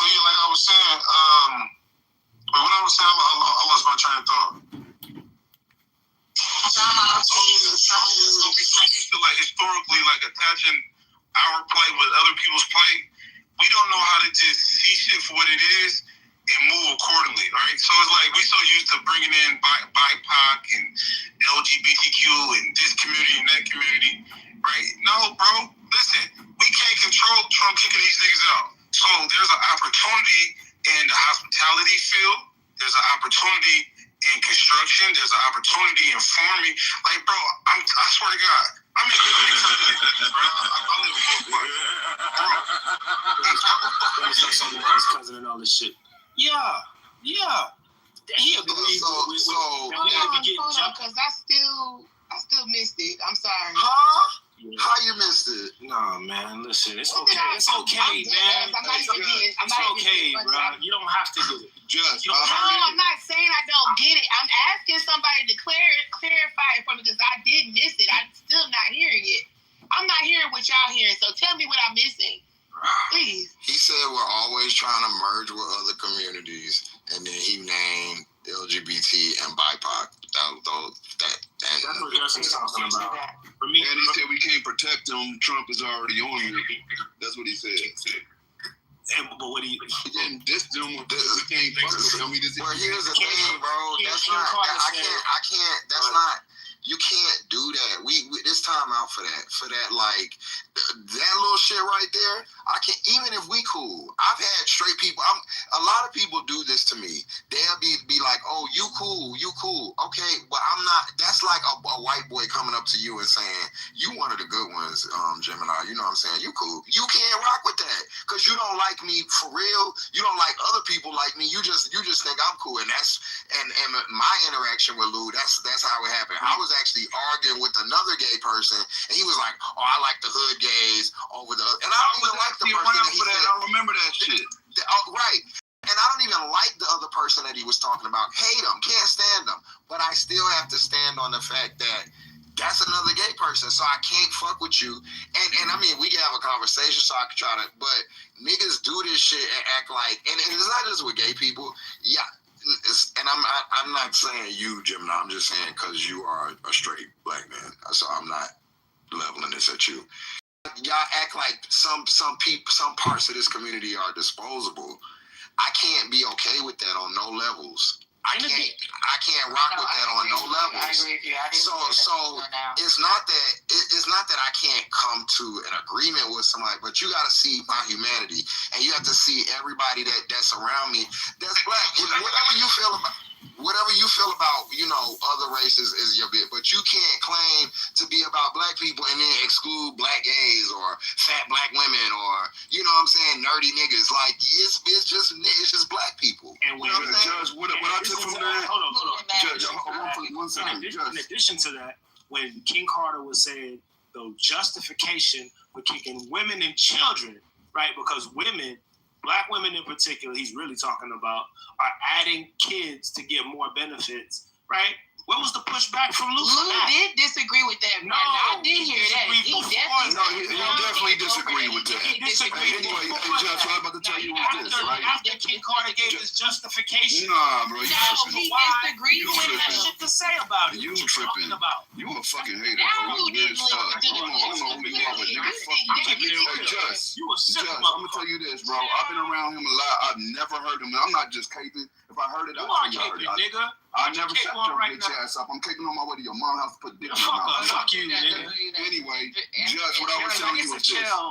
I've never heard Lou come at the LGBTQ community in a negative way. I've always seen him be open and supportive, like on his platform. It ain't no like if you try. No, I think I've been out on this platform for a while, nigga. I ain't just talking. I'm gonna tell you this: like if somebody on there gay bash or anything like that, he don't tolerate that, they get dropped to the fucking goo. Right, and that's a fact. So I think you might want to reevaluate, and maybe he meant that in a different way. They said he was talking about white gays. Yeah, I'm about to say there's different section of the LGBTQ community, right? I agree with that. I want to say that, but I feel like that talking point, we gotta dead that as a community. Like doing that is a talking point. So look, even if I've heard him or whatever, and I'm pretty good on gauging people or whatever, right? And I'm cool with, like, if we're cool and you make a gay joke to me, like, it's all good. Like, I'm not like that type of person, right? But when you on a platform where people can hear you and you're talking to a person like that who probably does agree with him, I think that's a talking point, and that's it's almost a dog whistle that if he don't feel no ways like that, he shouldn't use, because you're gonna get niggas on your side that do feel that way, even though you don't really feel that way, just because you said it in just, you know what I'm saying, in being inconsiderate, or just on we get, you know, that little talking point. Or if he would have said something about a woman, it's certain things, immigrants, you know, we got these certain things that we say, and it's like dog whistles. It perks the ears of people that are actually way more fucked up than the person that may be saying it. So I feel like as long as we continue to do that, and I don't want to make it a gay thing.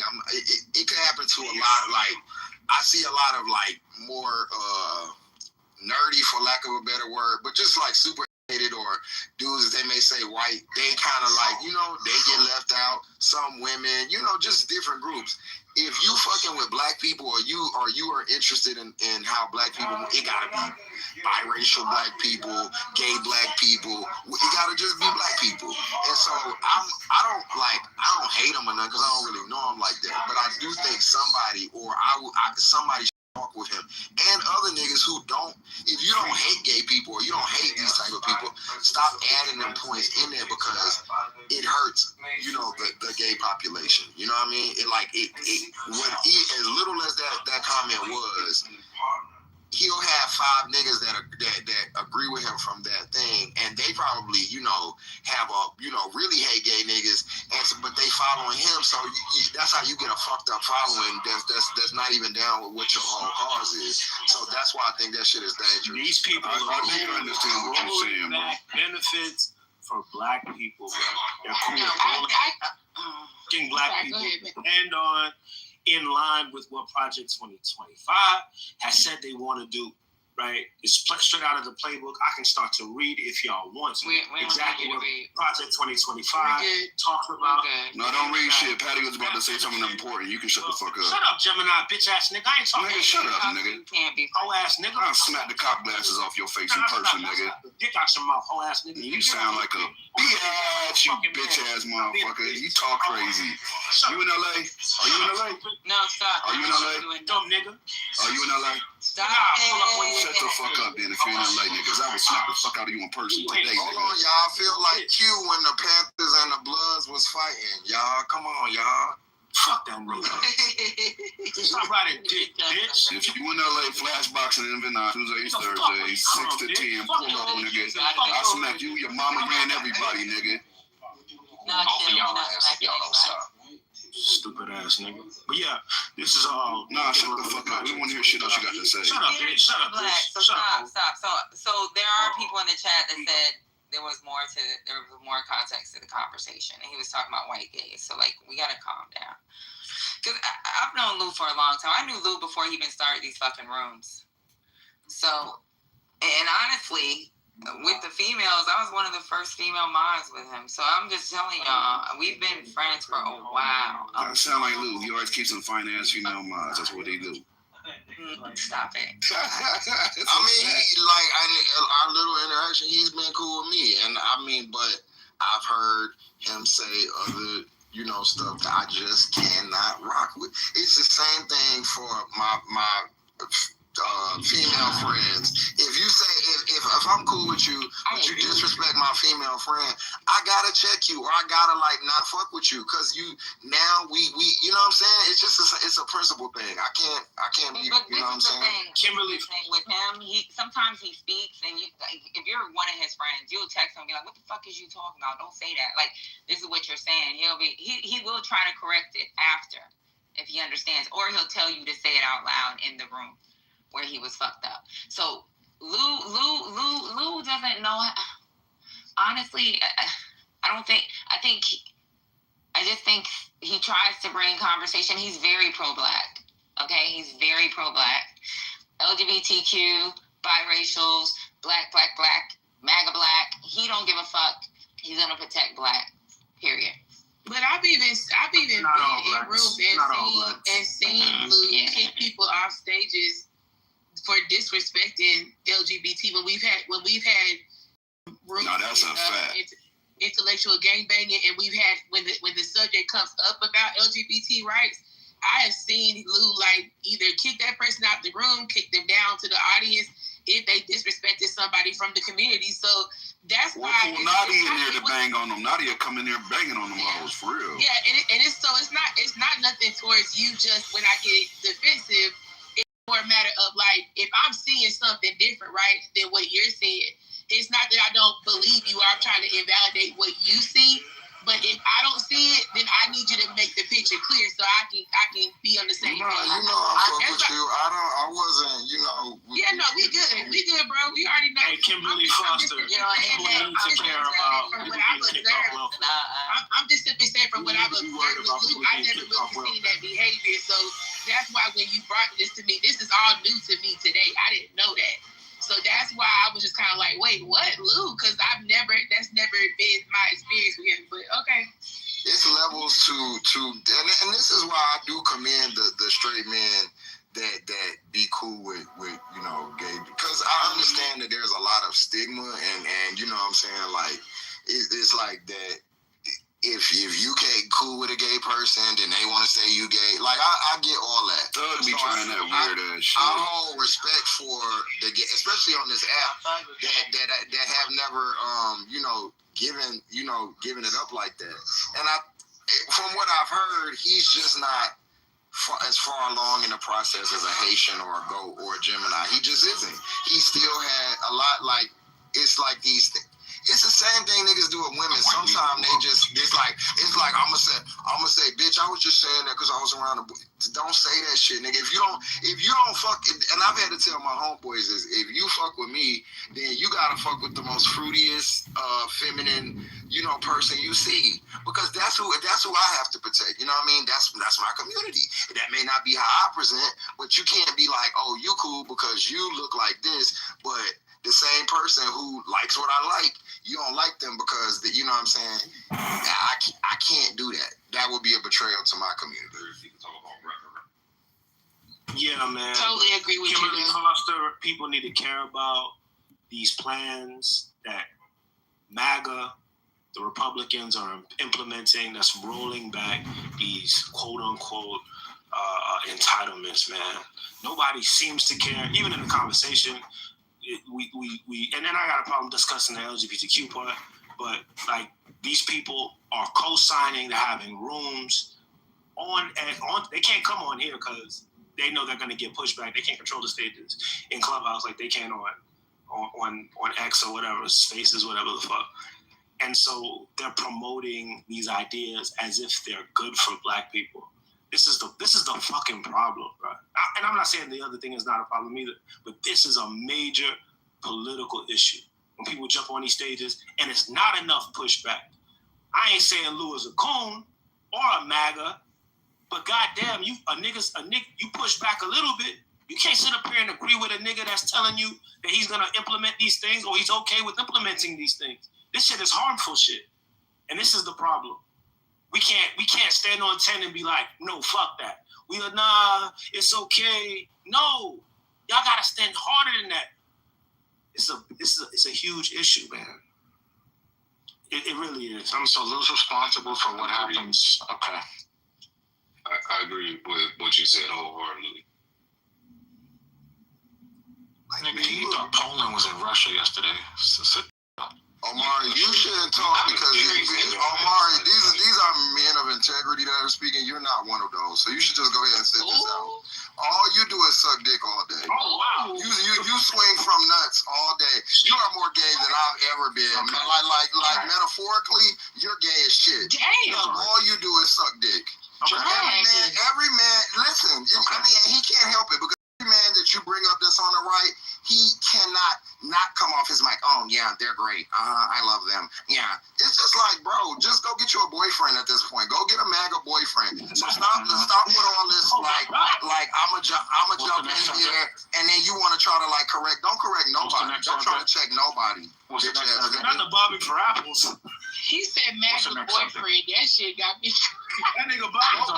Yo, he like you just said. King Los he's the King Los. He's here. King Carter. Get the name right. Or whatever the fuck he is. I know your boyfriend. Just get the name right. Just get the name right. Amari, do you agree with King Carter? No, I don't agree with King Carter. Hell no. So why did you just say that he was a great guy in the chat? Scroll up.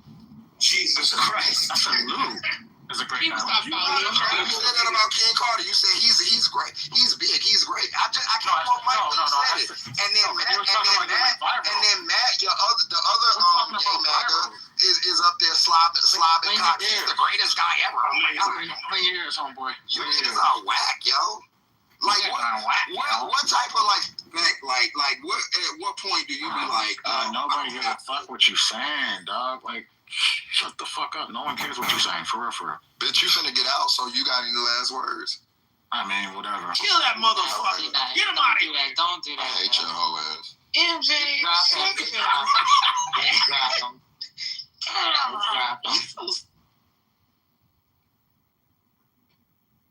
I love these stages. I really do love them. There's gotta be some positive energy today. We need some positive energy, Nick. Where's Brother Love? He locked up? He's still locked up? Yes, he is. Brother Love. He getting sentenced in October or November. When do he get sentenced anyway?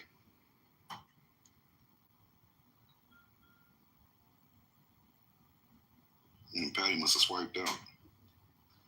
Them poor kids, though, man. I feel bad for them childrens, man. God damn. Dude, why they all grown? They're not poor. They're not poor, though.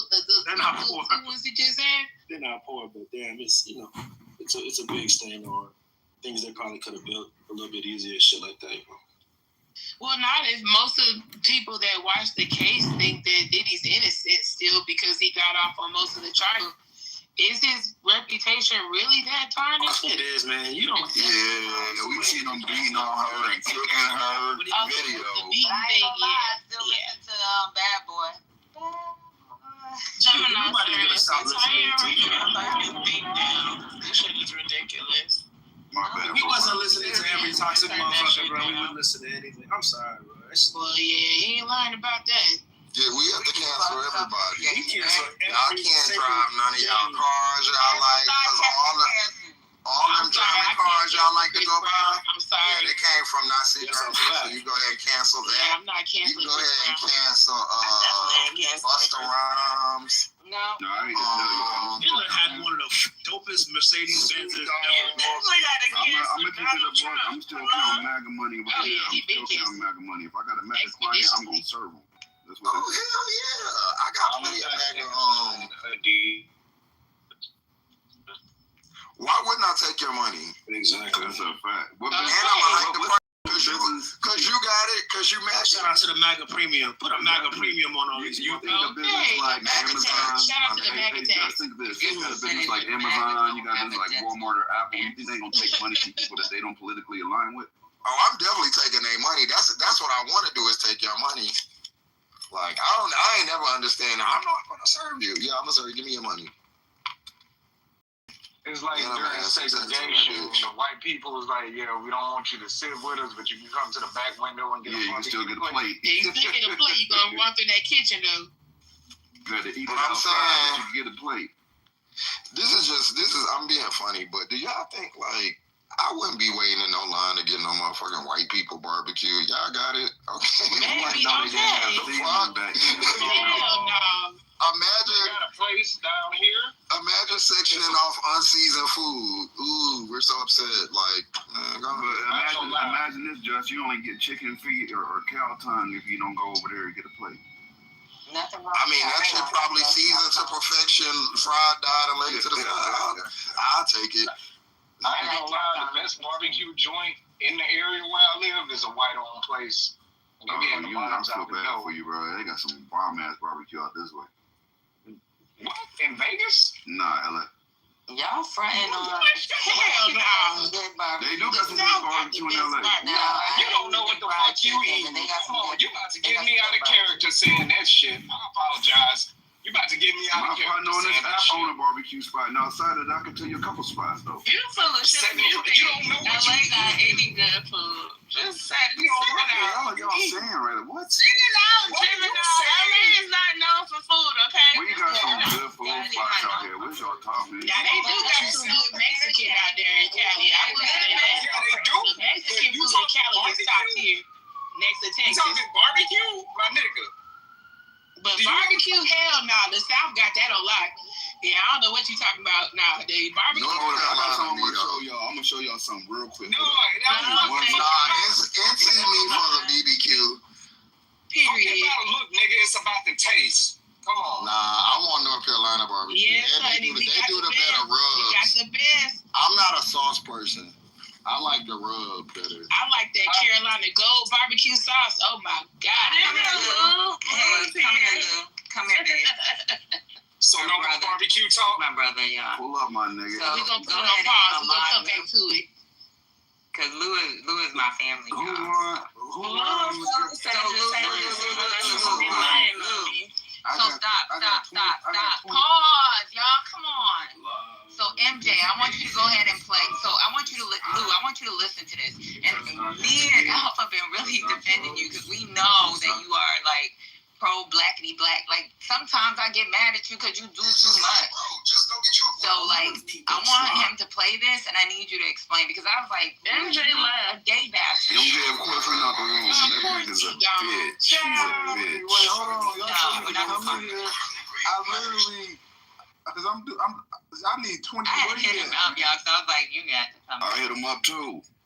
Hit him up, man, because I heard niggas is lying on me, bruh. They was. No. So this is the thing. So there was a recording that was played, and I said there's more context because there was people in the chat saying you were talking about white gays.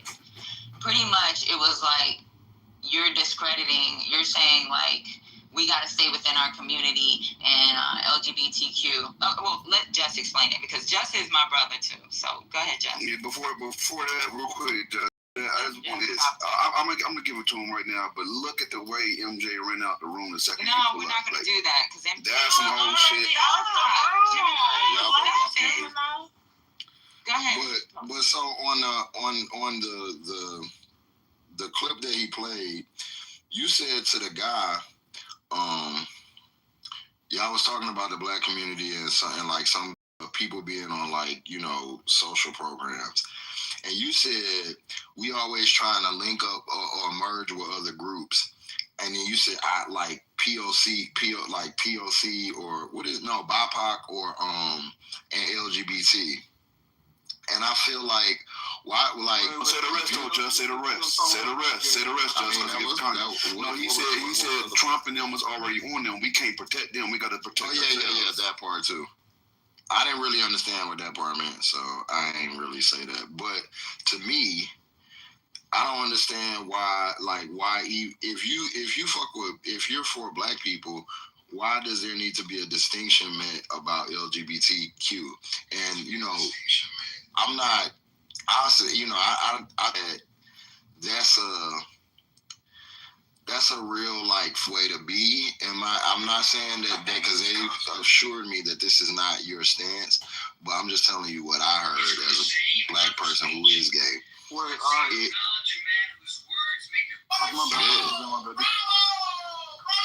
It just seemed like so they said you didn't feel that way, but it seemed like why would you even make reference to that? Because you may not know, but people are impressionable, and if you say that or you lead, that sounds like a dog whistle that other people that do feel that way will attach themselves to, and they will think that you feel that way. That's what I said. Yeah. So, all right. So y'all talking about me and Mark Carter on Twitter yesterday? Yeah. Yeah. All right. So let me because I want to get the context. I'm gonna play the clip too. So I was talking about because everybody know me when I mention the white LGBTQ, I make a distinction between quote unquote hood gays, or that's just like a little thing I say, who are black first, right, and then the white gays who control they get a lot of political, economic benefits in the LGBTQ community. So I was talking about grouping our issues, black issues, including black LGBTQ issues, with with other groups like BIPOC, white gays, etc. I wasn't saying I wasn't making a difference between white, black gays, and I don't do that. Everybody know me. When I say black gays, I refer to them as the hood gays who are black first. But I got the clip right here. I just wanted to play it because I gotta do something real quick. I was trying to address MJ. I don't do the gossip and talk about nobody when they're not here. So I'll just play the clip and then we can set up another room because I got to do some real. Is it cool if I play the clip? Just to clarify. No, stop playing with me. Go ahead, play it. Run that shit, nigga. All right, cool. So this is the first clip because people said that I was speaking down on black people on government systems, which was crazy. So, and I wasn't giving no pushback. So this is me speaking on black people.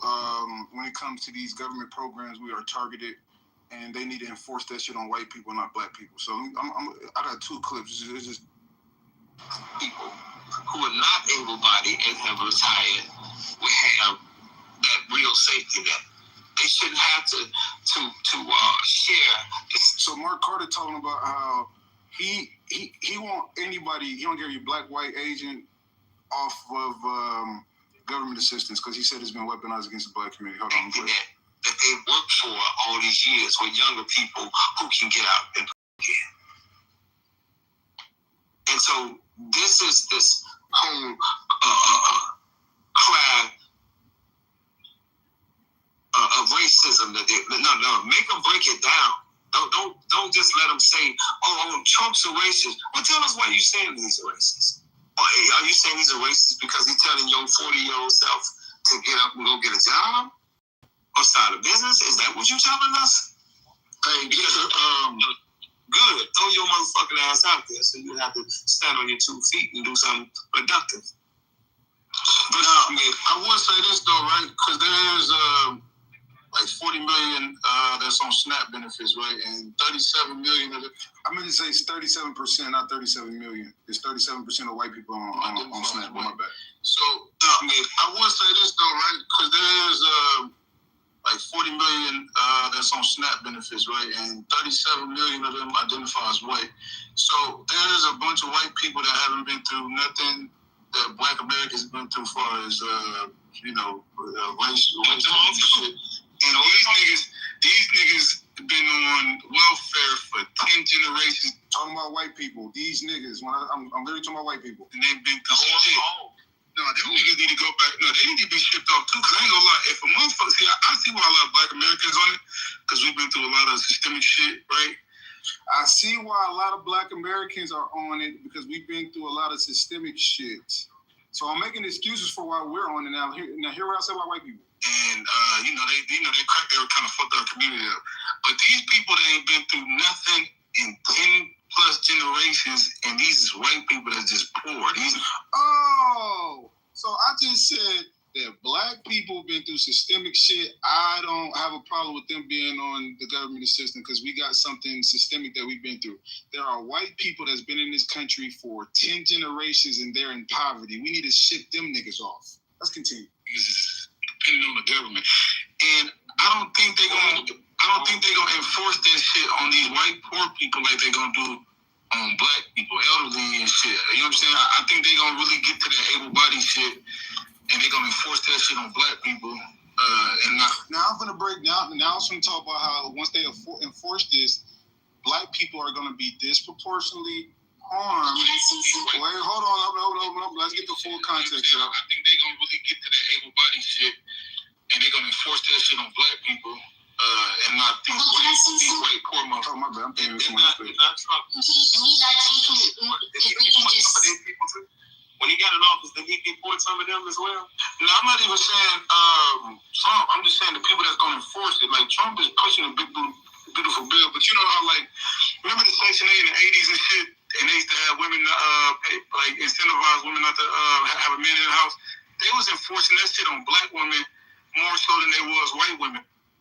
All right, so that's the first video. So there was nothing on there me saying that black people shouldn't not be on government assistance. I was talking about poor white people.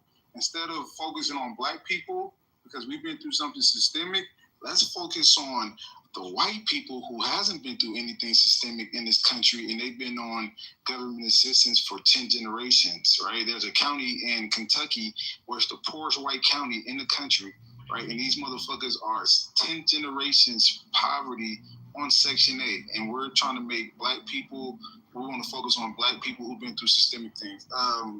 Should I play the second clip? In a second.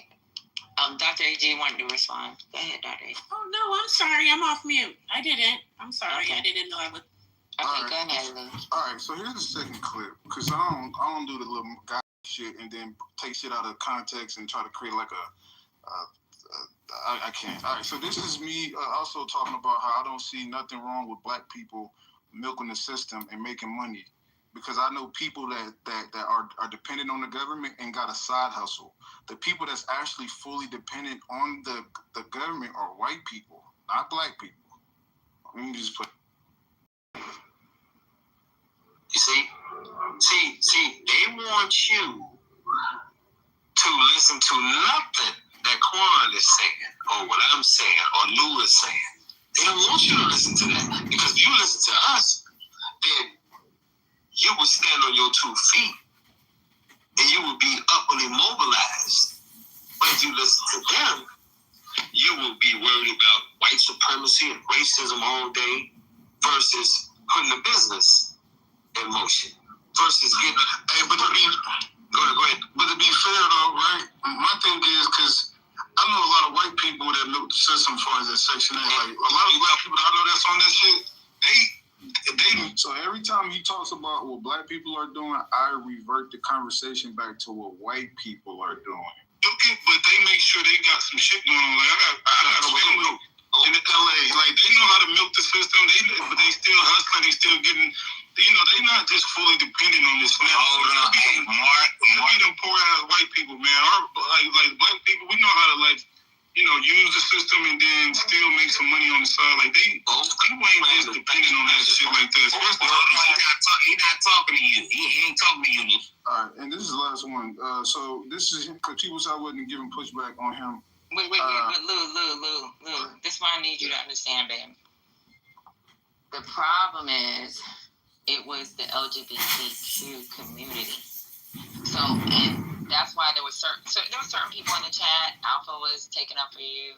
Gemini, myself. Like, for us, it's like we know what you say about the whites. And because you didn't say the white LGBTQ, you like kind of put an umbrella over the. Yeah, everybody know. Well, let me say this. I make that distinction too, and I'm always on top of other people about making it. And I have been in the room with you before where you said, the hood. I didn't really understand what you meant by that. I thought you were being like, you was trying to say, I thought you was trying to convey something different. No, so with respect to that, I have to, I respect what you said, you know what I'm saying? So, I mean, it's all good. I mean, so it's not a big deal, but I didn't understand what you meant when, you know what I'm saying, when you said it on the recording. So that was the only thing. Yeah, I always say that the people who benefit the most off the LGBTQ is white gays. So I always talk about them, but so when I say the LGBTQ community, everybody know I always make a distinction between black gays, because I consider black, I don't delineate between them. But the people who controls the LGBTQ community politically, benefit economically, who, if you go to LA and the people that own all the businesses on the LGBTQ side of town, it's not black gays. It's overwhelmingly white gays. So I'm talking about that group. Everybody, y'all know me when I agree with that. I always say hood gay.